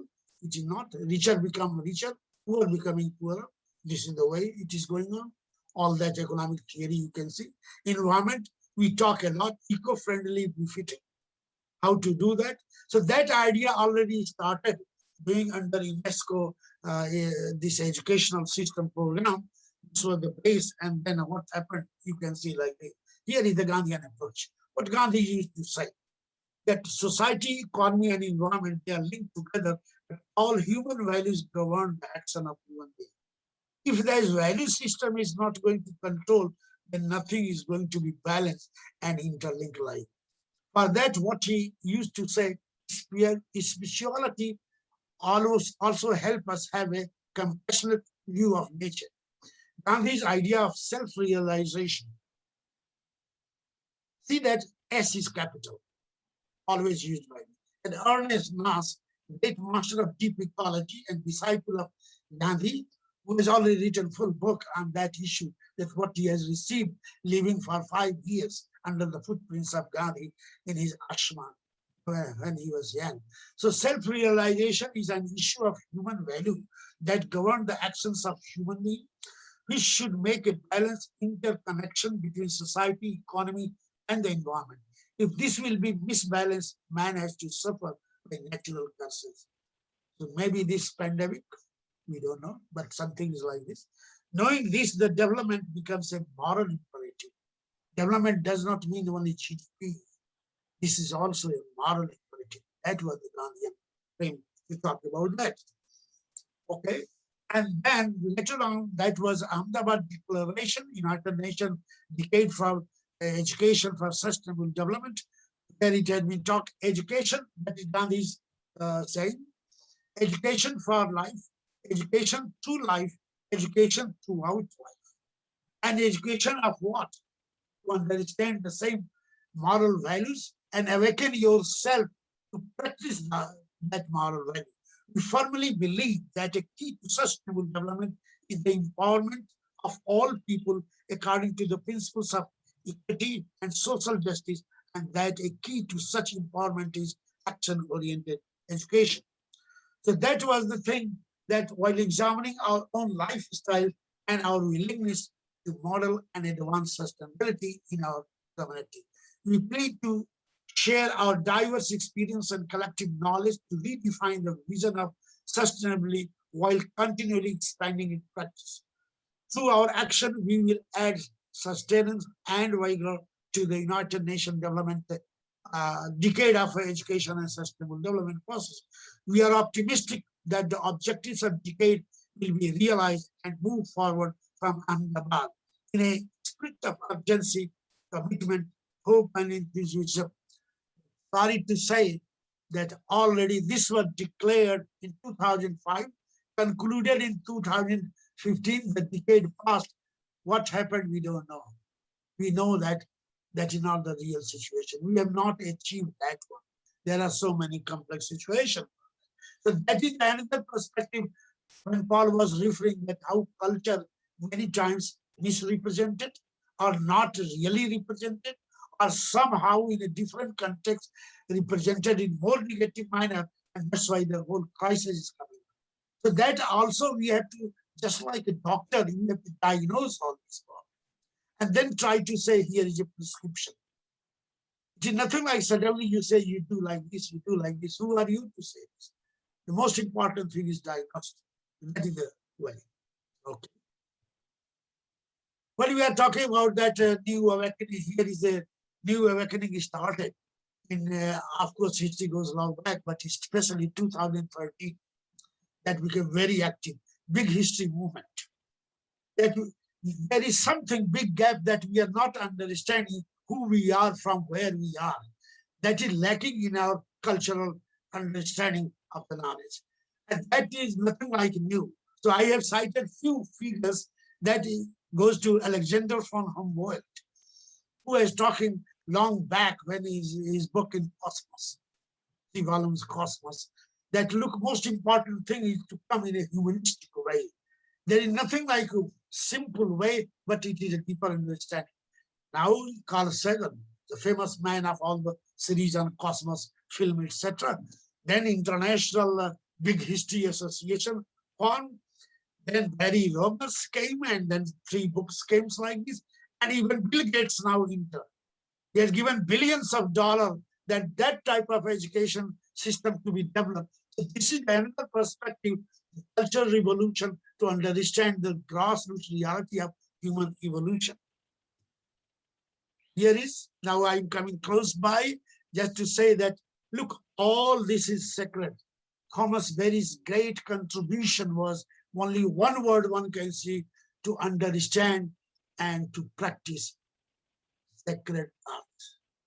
That was his great message. Here is different faiths meeting together, making prayer in their own language. But nobody is talking directly to each other, but they are understanding without talking, without words, deeper language of love and affection. What is called, S is capital, silent language of love and affection. That is the way we can make the world. Some of the leaders, that Martin Luther King, Nelson Mandela, Dalai Lama, and several even Mr. M, a great Muslim fellow who is a great scholar of Hindu philosophy and all that, and preaching the way that how to be lived like that. Even our Prime Minister at the center, Narendra Modi, meeting such religion. Okay, so don't worry about how they are misusing the religious things for their own benefit. That is another negative side of that I am not telling you. But this is the way when we are talking about to understand oneness. Walk of hope for oneness through global understanding. That is one of the another perspective coming from the Asian root. Okay, the other thing is to understand that landscape is not only for visual, but it is for valuable content. And in different kind of aesthetic, identity, cultural, recreational, and natural. So this is one of the models proposed by Professor Palin. This is a typical example. You can see that how practically it is going on. See this river, okay, that in South India called Kaveri Delta, and these are all images of Lord Shiva in the belt of the river. And that whatever geologically dates given at the 5th to 6th century, each particle of stone having Lord Shiva's river. So river is not only flowing water, the river having direct divine spirit. Same way, the image, most common image in Hindu philosophy and religion, Shiva, what Fridge of Capra used to say, this is not like only Shiva. He has used the word Shiva in the mandala. Mandala, the existence, the evolution, existence and future, all going together. And this way, Shiva is considered to be the god of Jyotirlinga, a light manifestation, like in this right-hand side, you can see the reflection of light going on. And this way our life is going on. This is one of the, you can say, way to understand the cosmic sense of the reality of the universe. Okay, that let me just pass on. This is more complicated. But anyway, already Paul has mentioned mind, matter, and spirit. So in our philosophy, Hindu philosophy, one side time, sound, and light, and then mind, matter, and spirit made together. And that's how the triad of Omkara, that is in sacred verse, all the sacred verses In any section, there are, at least 5,000 sections in Hinduism. There's nothing like one Hinduism. But all the sacred verses start with one particular sound which link to mind, matter, and spirit, and that is Om.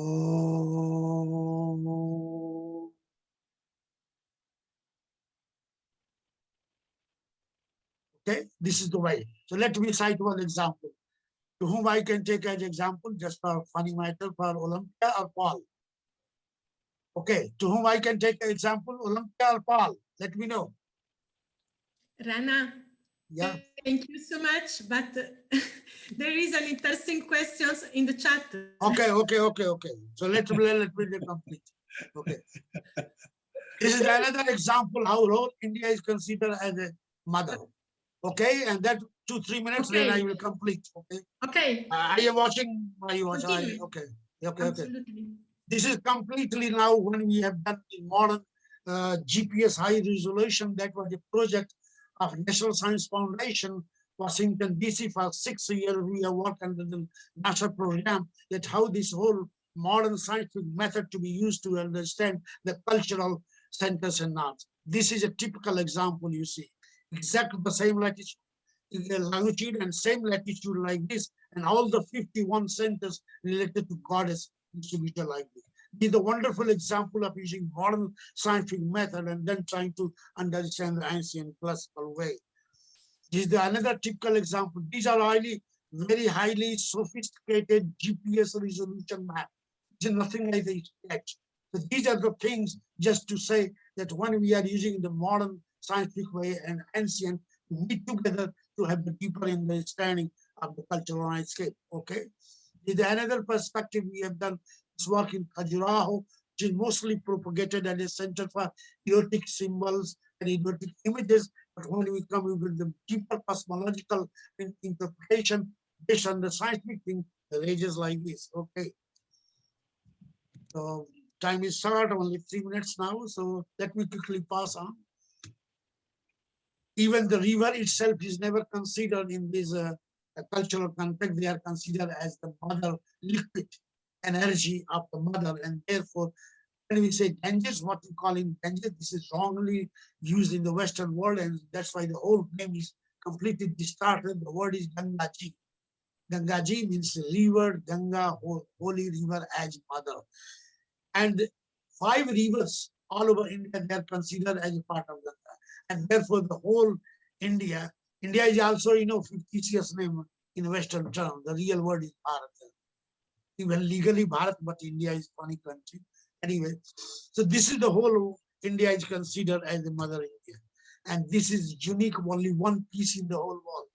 As was opened in 1938. It took 9 years to make, all having 10 times relationship between the horizontal and vertical. The map of India called the Bharat Map, the Mother India map. This is unique in the world.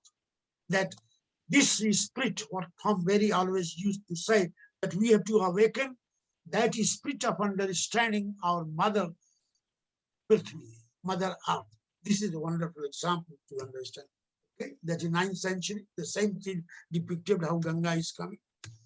Okay, let me say that close by here, that how the Indians in the lower side you can see, here is Hinduism, Jainism, Buddhism, Sikhism, Islam, and Christianity, and the common word, and that is linked together, that is India. Okay. So let me close here. Think cosmically, see globally, behave regionally, act locally, but insightfully. That is one of the messages like this. And then we have different studies that place to be understood in terms of the cultural norms. So let me come close to my citing 50 of Capra.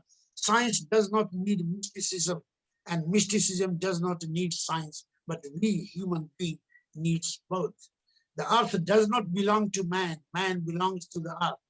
All things are connected like the blood that unites one family. So we have to realize and practice like together. And this is the example that how in different cultures in Japan, in New Zealand, in China, in Maori, the same idea has been used in a different conceptual frame. Okay. So now the last one, that this is the way like 21st June, World Yoga Day. Different country, different culture meeting together, making the prayer for a deeper understanding of the whole earth. Okay? Heal the Gaia to heal yourself. You can help. If I am not for myself, who will be? And if I am only for myself, what am I? Let us hope we will have the sense to seek, the wisdom to listen, and the lessons to learn. Thank you very much. Thank you.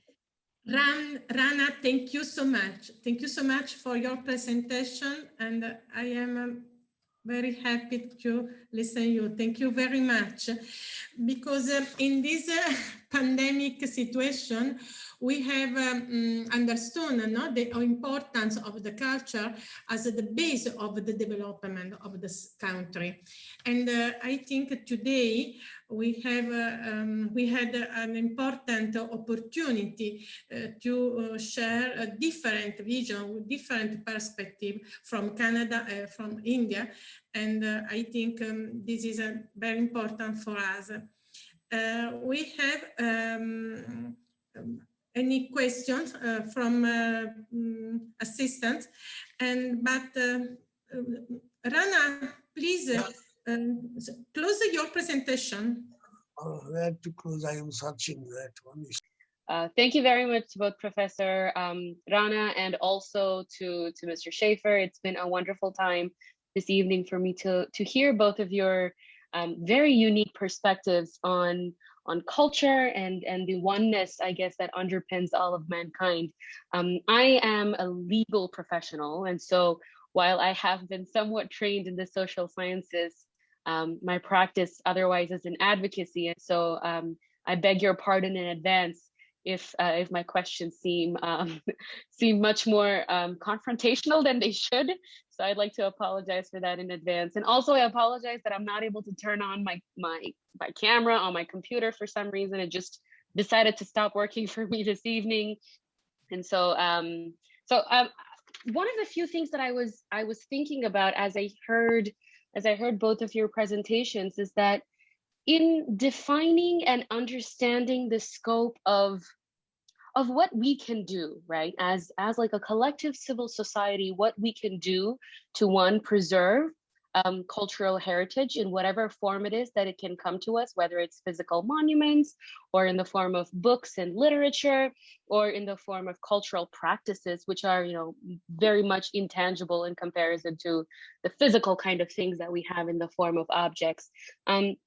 I noticed that Professor Schaefer had a very interesting idea on education, but I couldn't help but wonder if perhaps a more how should I say this,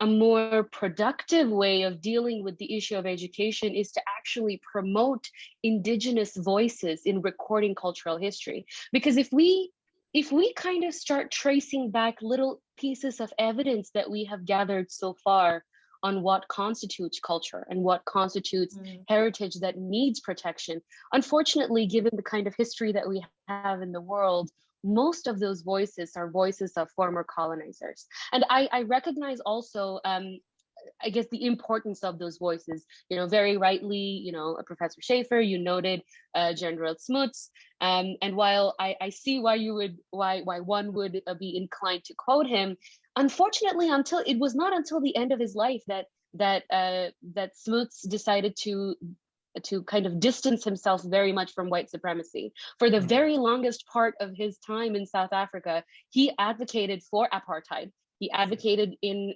favor of racial separation. And so it's the same thing with Mohandas Karamchand Gandhi as well.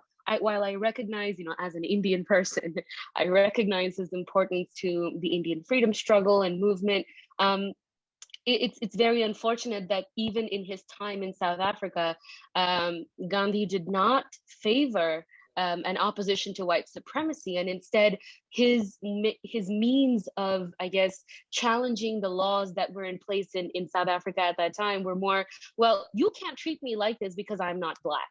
And historically, I can see why that can be on like a slippery slope, but looking back on such things from 2021, I am inclined to feel that it's not enough. And I think perhaps if we moved away a little bit from this point, this again, the slippery slope of deifying individuals, and moved more toward indigenous voices who can be, I guess, more reliable torchbearers for the preservation of culture, I wonder if maybe we would then be headed in the right direction. And I'm sorry, I don't mean to prolong my question. This was just a thought that I had, and I just thought maybe I should just run it by some of these incredible minds that we have here. It's in this vein that I thought, while yes, I do agree that we do need significant expenditure of financial and mental resources in imbibing better education for young people across the world, but I also think that that education would be meaningless if it did not come from informed voices, especially when we're talking about very particularized things of a culture which are so inherently tied to language, linguistic practices, and other forms of practices that are linked to anthropological sides of the argument, and not just culture that we see on like the tangible part of it. And I wonder if maybe that education should come from a point of view of actually enabling some kind of a financial influx and having people from all of our nations be invested more in the social sciences. Maybe have people major in a language instead of having to major in engineering or some other form of skill that they think that they need for the kind of capitalized world that we need today. I'd just be very interested in hearing both of your thoughts on this. Thank you, Ramya. Rana, with Ramya, we're working about interesting chapter for the next Congress in Berlin with Maria Teresa Albert. Could I say something on this matter? Oh, yes, of course. Both Professor Schaefer and Professor Rana, yes. The indigenous peoples in Canada have been in a very difficult situation, as you know, for centuries. One of the ways of depicting culture visually that I found very helpful is to see culture and cultures in terms of a tree, and a tree that has roots, trunk, branches, leaves, and flowers. And for people that have seen that kind of pictorial, seen culture depicted in that kind of pictorial sense, you know, the roots are very much related to the fundamentals, we might say, of culture that have to do with the worldviews, the values, the value systems, the most essential aspects of the culture. The trunks are the sort of everyday activities that go on that we're familiar with economics, education, politics, social relations. And then, of course, the branches, the leaves, flower, and fruit are often depicted as the delicacies of culture, the arts, the recreations, the spiritual values, and so on. It's a very interesting way to introduce people to the idea that of the holistic character of culture. And what makes it even more relevant is that it's an organic system, as we are and as other species are, as I indicated during my presentation. Having said this, then I think one of the very, and perhaps the most essential parts of every culture is to examine very carefully and expose the roots of that culture. When I developed the World Culture Project, for example, in 1989, after the UNESCO decade, I chose to divide it into two parts, a Canadian part and a general world part. And I thought what I could do in the general world part would be to address culture and cultures generally as very important phenomena. And what I could do in the Canadian part was apply what I'd learned from the general part to the Canadian situation. And this involved publishing monographs on different aspects of Canadian development. And I made the case in one of the first and second volumes in that development that the roots of Canadian development are indigenous and not European. Now, there wasn't a large percentage of the population that was too anxious to hear that, because most interpretations have to do with, in Canadian history, have to do with spending much more time talking about the colonial roots than they do with the indigenous and historical roots.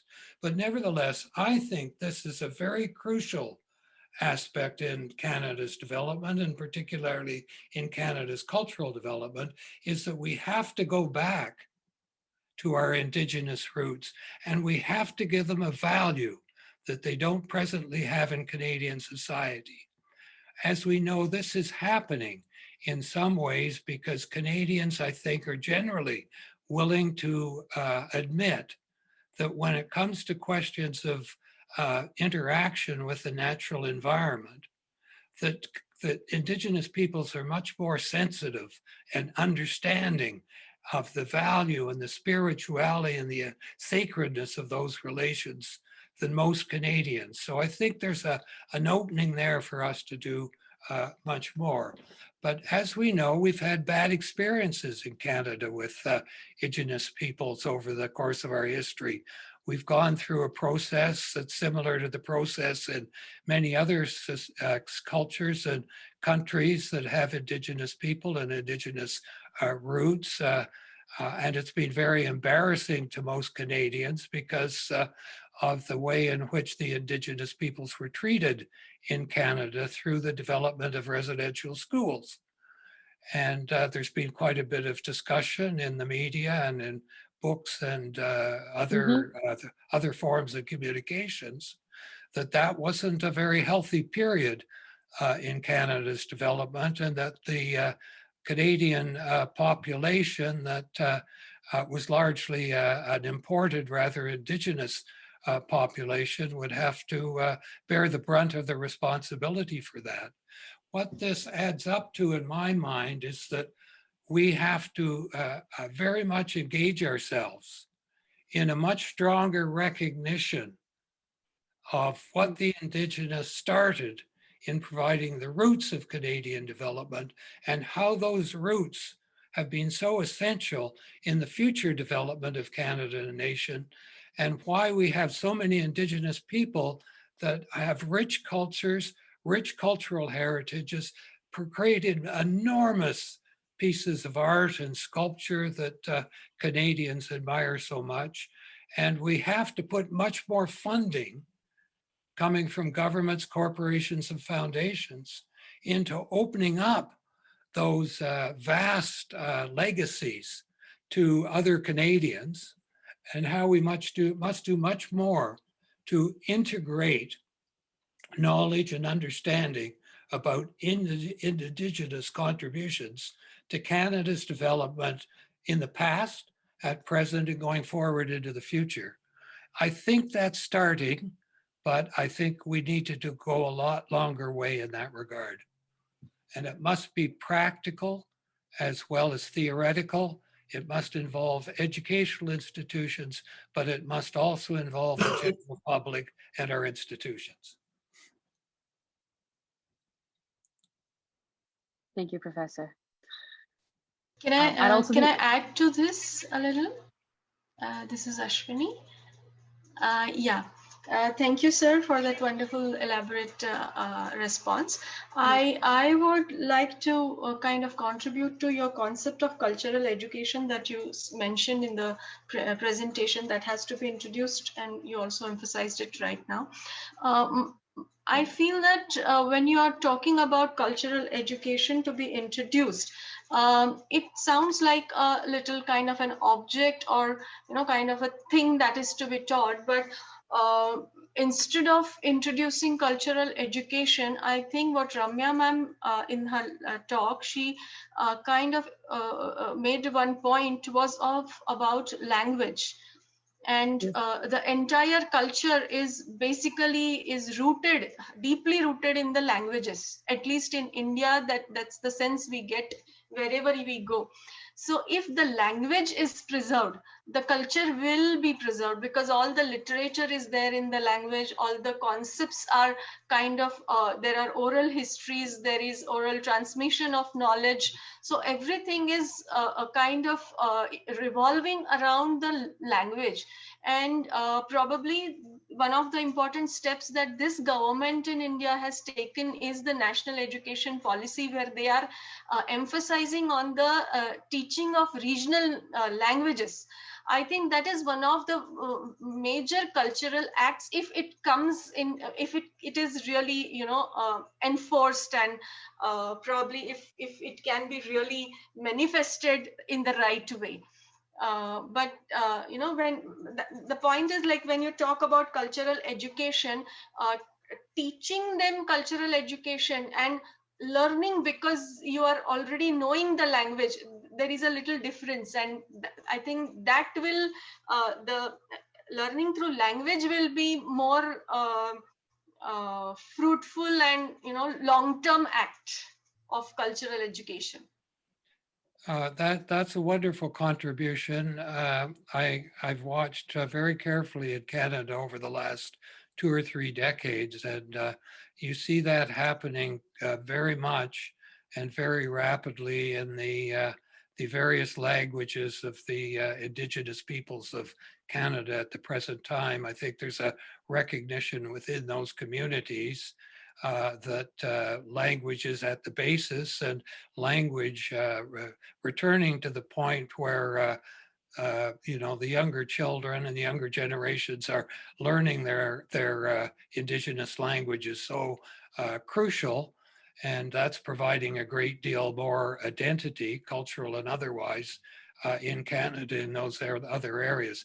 We're beginning to see now that there's much more going on, and this is just the tip of the iceberg, so I don't want to overplay this, but we're beginning to see what's going on now in Canada is there are much more presentations in Canada in the arts by Indigenous people in their own languages, and translating other pieces of the arts that they think might be of interest to their population, translating them into their own languages and presenting them, or taking other things and presenting them into in their own languages. So there's quite a bit of activity going on here. And if you want to look at the practical side of that, I think this is an area where foundations and the governments could play a particularly important role, not only in providing more funding for the development of Indigenous languages in Canada, but also encouraging Canadians to take a greater interest in those languages and what those languages have to offer to the country as a whole. Thank you, sir. And just to slightly piggyback off of that, I'm sorry, Professor Emilio, if I'm just kind of interrupting. I figured that maybe you wanted to say something, but I just wanted to slightly piggyback off of what Professor Schaefer was saying.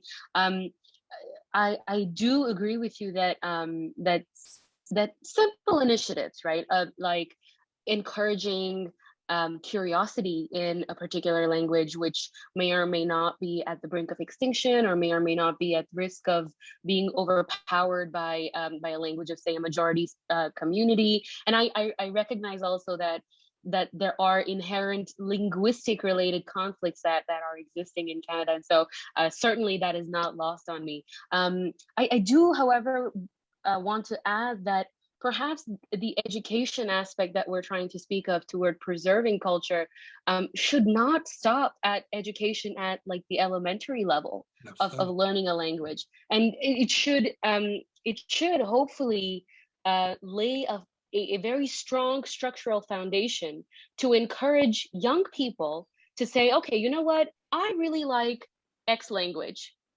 And because I like it, and I have now had sufficient exposure to sort of boost a very wonderful curiosity for it, I want to study it in depth, which will then enable us to have, you know, a very qualified person who has spent a lot of their time and energy and effort learning a language to a point where we will no longer have to rely on say, an anglicized speaker's interpretation of what is a predominantly non-English text.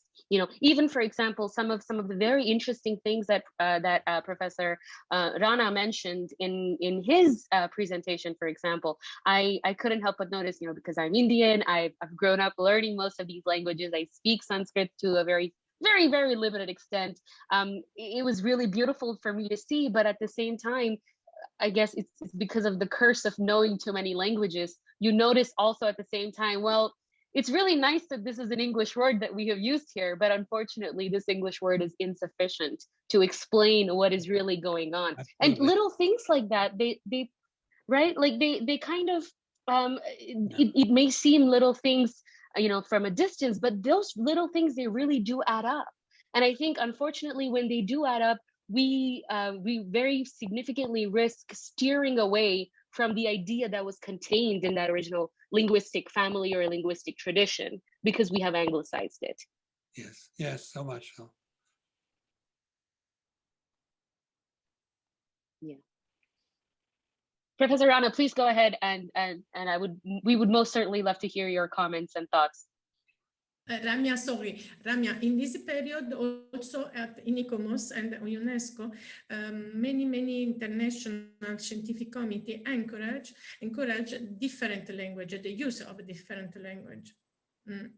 And I think this is a topic very important also in the younger generation, for future development of the young generation, and for also to share, because the language is a cultural heritage.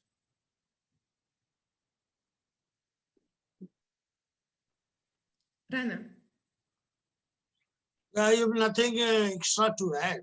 The simple thing is that one very important issue to keep in Indian context, that we have so diversified in several respects.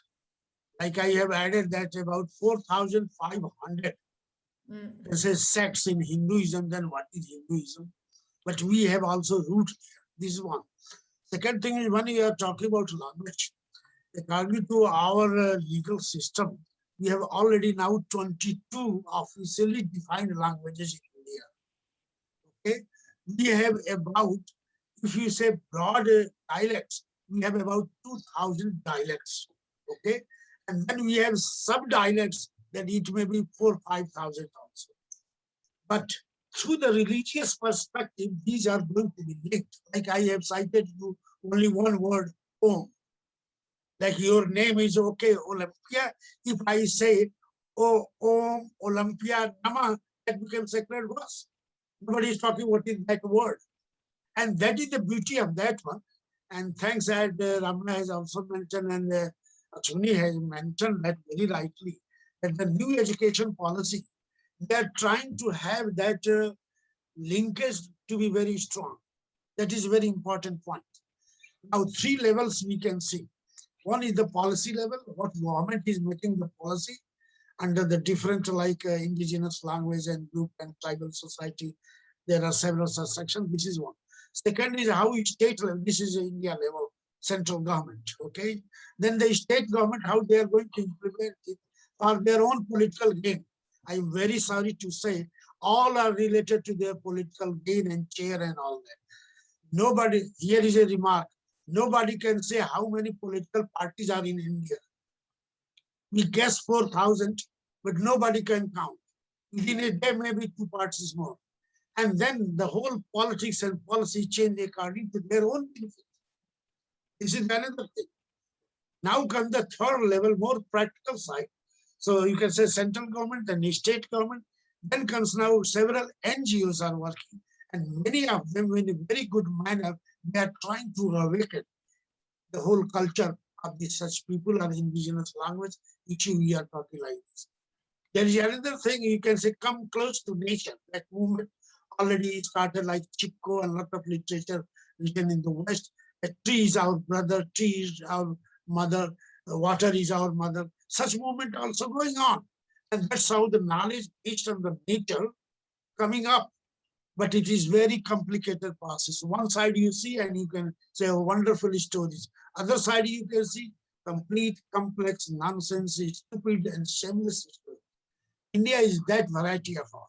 But after that, one sentence we can say what Shashi Tharoor, a politician, who was already assistant director in UNESCO also, now a politician from Congress party, what he used to say, that is the beauty of this culture. We have all diversified things, all against each other, but there is something unite us and country is going on.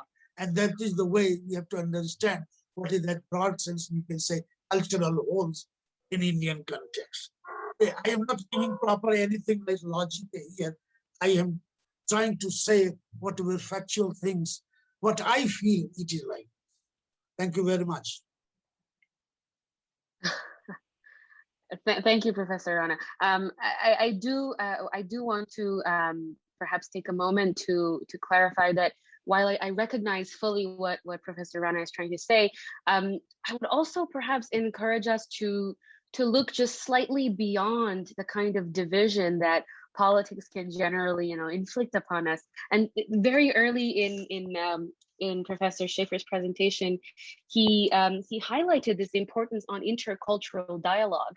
And I guess in these discussions that we're having now, I think it's pretty plain to see that while we may intend to have an intercultural dialogue, whether it is dialogue between religious practices or different faiths or different spiritual ideologies or cosmologies, unfortunately, I think, and this is certainly this is only my opinion. I don't mean to cite it to quote it to anybody, but unfortunately, interpolitical dialogue, I think, acts as a very major hindrance to any goal that we want to or we wish to achieve. Because it seems to me that as individual people, even in this seminar, we're all people from different parts of the world with very diverse backgrounds, and we all think in a very same way. We want to preserve and protect cultural heritage, irrespective of what form it is that it appears to us in.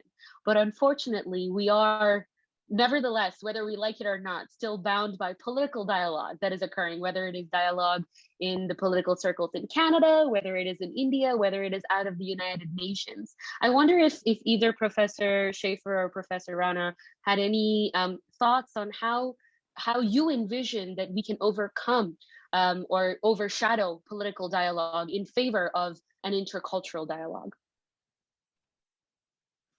Well, I'll have a crack at that to begin with.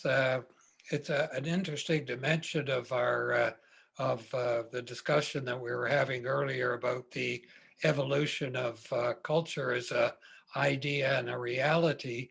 And this happened, as you know, in the sociological field and largely in the 20th century with the formation of the Center for Cultural Studies at Birmingham University, and the key developments that were made there in the early years. I think one resulted from a book that was written called The Uses of Literacy, and the other was a major thrust that was made by Stuart Hall, who became director of that center and projected a lot of the activities out into the world.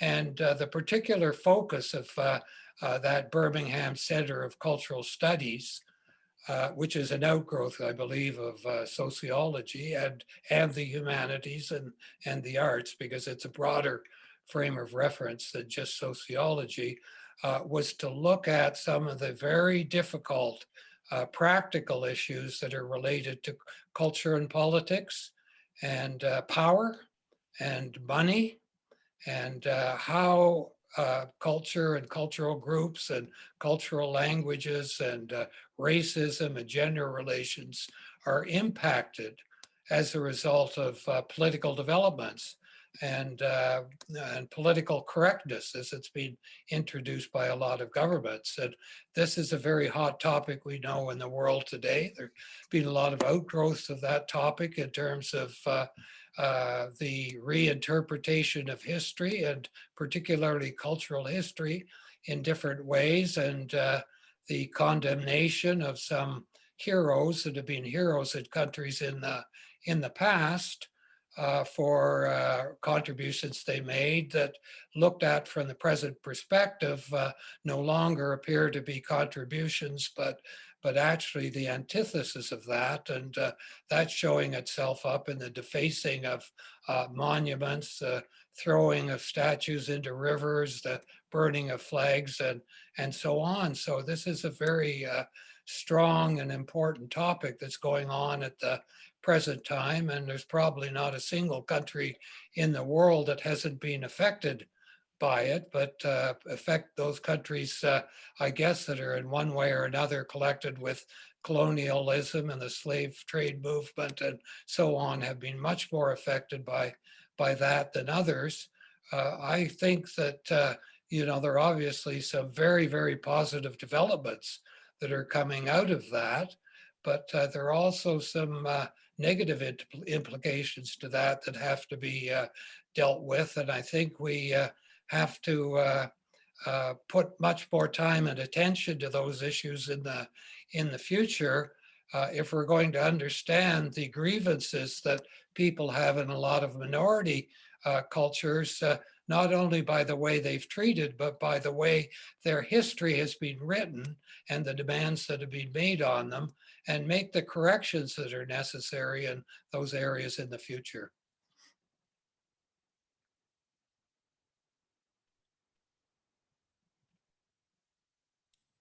Thank you, Paul. Thank you, Rana. Thank you, Ramya. Thank you very much. Because with the Ramya, we are working about an interesting chapter on the 70-20 convention. And I am very happy in this moment to work with the Ramya. Thank you, Ramya. And I hope to share also with you this topic with the students at the university after our Congress in Berlin. Thank you. And Sarah, no, I don't know, are there other questions? I don't know, but sorry for the technical problem. But unfortunately, our presentation is recorded very well. And the next day, ICOMOS will share this presentation on YouTube page, a specific page on of ICOMOS, and I will share with you this link. Okay. And now I want to share with you video realized from different friends in the world for this day, for celebrating the International Day Monuments and Site. And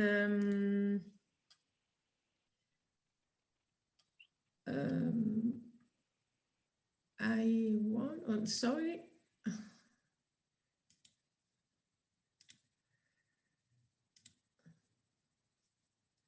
Do you see my?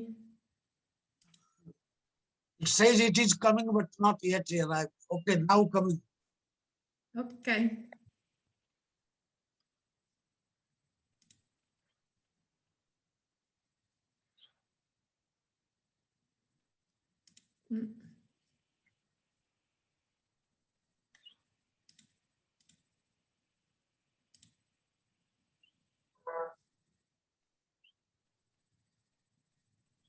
Okay. Hi.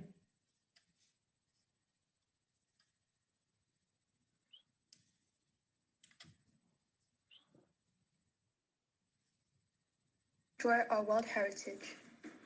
And could you imagine a world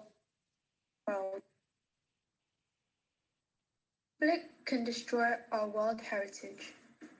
And could you imagine a world without cultural heritage? It is not a place, you know. That is because cultural heritage brings people together, encourages peace building, encounters violent extremism, fosters social economical development, and enriches our life. Cultural heritage is our soul, tells us about the past to embrace our future.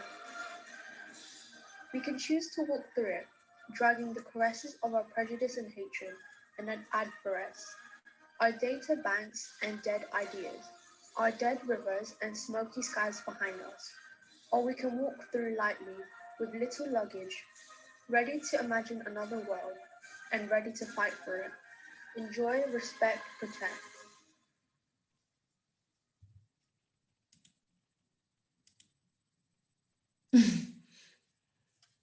Thank you, thank you. I received this video and I wanted to share with you this video. And now our seminar, international seminar is concluded. And I think, I thank, Rana, Singh and Paul Schaffer.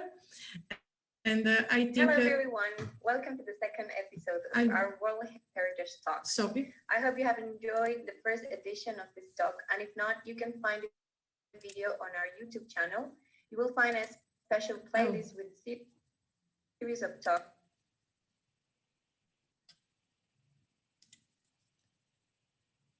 Sorry. That we will be having and posting on a monthly basis. Hi. Sorry, because I'm working on another computer, is not my computer, and I have many problems. Sorry. And I thank Rana and Paul very much, because for me this opportunity has been very important to share different opinions, questions, comments, suggestions, very important. And I hope to share other opportunity in the future. But my idea is also to publish this presentation. I don't know if you have a text or no, but my idea is promoted the publication of this presentation, if you agree. That sounds like a very noble objective, and I'd be happy to take part in that. As I indicated at the beginning, we're people working in the cultural field. We're very committed to it, and almost anybody I've met in the years I've been in the cultural field have said that they believe that either culture has a central role to play in the world or a much more important role. And they're deeply concerned about the fact that it's very marginalized at the present time. And obviously from both presentations today and the questions that have been raised, we have a lot of work to do to bring culture into a more central position in individual countries and in communities and indeed throughout the world. It's a mission, I think, on the part of most of us to obviously in the next phase in the development of our work. And from my perspective, I think it's just terribly important for us to know much more about our own cultural heritage as people working in the cultural field, how it's evolved, where it stands at present, and where it's going in the future. I should mention one thing before I will terminate my remarks, I guess, but I've been doing intensive studies of this area over the last 5 years, and it's not only involved studying the evolution of culture as an idea and reality from Marcus Cicero to the present day, but maybe more importantly than that, and we didn't have a discussion of this today, the key contributions that have been made by cultural scholars and practitioners over the centuries. I've come to the conclusion from reading so many works by cultural scholars and practitioners now that many of the comments that cultural scholars have made, like the one of Gregory Batson that I mentioned during my presentation, between our thinking and nature being out of sync, are tremendously relevant to conditions going on in the world today. And the other half of my work in this area is to bring those profound and outstanding statements by cultural scholars to fruition and present them along with the cultural heritage as an idea and a reality. And when I was doing that, I often thought about Johann Sebastian Bach. And we all know that Bach was very prolific in his own lifetime, but when he passed away, so did most of his works. And there was little interest in his works. And then Felix Mendelssohn happened to be in a library in Leipzig and came across one of the productions by Johann Sebastian Bach, became very interested in and found an enormous repertoire by Johann Sebastian Bach. And Felix Mendelssohn, more than any other person, was responsible for generating interest in J.S. Bach. And today we recognize J.S. Bach as probably the greatest composer of all time. So here it is. Things can be created in a certain period in history that are incredibly important, that are lost for a very long period of time.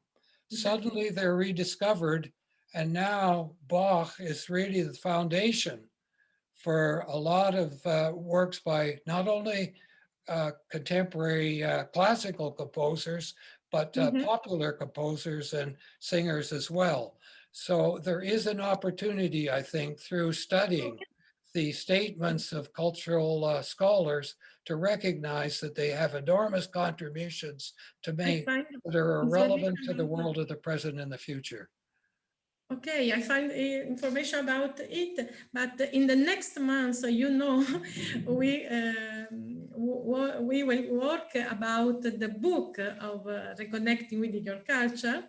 And the first part of this book is completely dedicated to chapter of reflections about culture. Okay, and I invite you with your chapter and also with this presentation of today, and also Rana with his presentation for to publish these topics on this book, the specific book on reconnecting with your culture. Yes. Thank you so much. Thank you so much. And Rana, we will go ahead with our project. So we have to awaken our spirit so deeply that not only understanding the interconnections, but to really want, because we have already, you know, 3-4 volumes, lot of queries coming, interconnection is going to be disrupted, so we have to reconnect. Because with the Rana, we have many projects, two books, 4 books, an international, two books. 2 main books, then EDA, then we have a plan. Oh my goodness. The real also an international journal, yeah. And now this Chinese seminar, and based on that seminar, maybe EDA and some special publication. It's up to you. You are more energetic. You can do anything. I can do only selected thing, a small cultural service, but you are the real cultural whole and complex. You can do everything. We invite you, Paul, and also Ramya, and also Ashiwimi to participate in the next seminar in China in June 12 and yes, 11 and 12. 11 and 12 June, and in China, and because this seminar is organized from our association, Asian Cultural Landscape Association, and also Chinese University. And we are very happy to share also with you this experience in June. Okay. So Sure, sure. Thank you. Thank you for this. we have already now 27 abstract.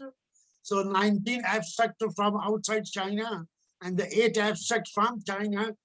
The latest, just 10 minutes ago, I received the message. I think copy to you so you can check that. So now we have sufficient number. So we have to make whole plan for the 2 days program. And at least 15 to 20 minutes to be given to everybody. So we have to think over that, a lot of work. And that our Chinese colleague is not doing anything because he's so nice person. He's only praying we all to work. Sure, absolutely. And I hope to share also with you the international book realized with the Professor Eric Lee.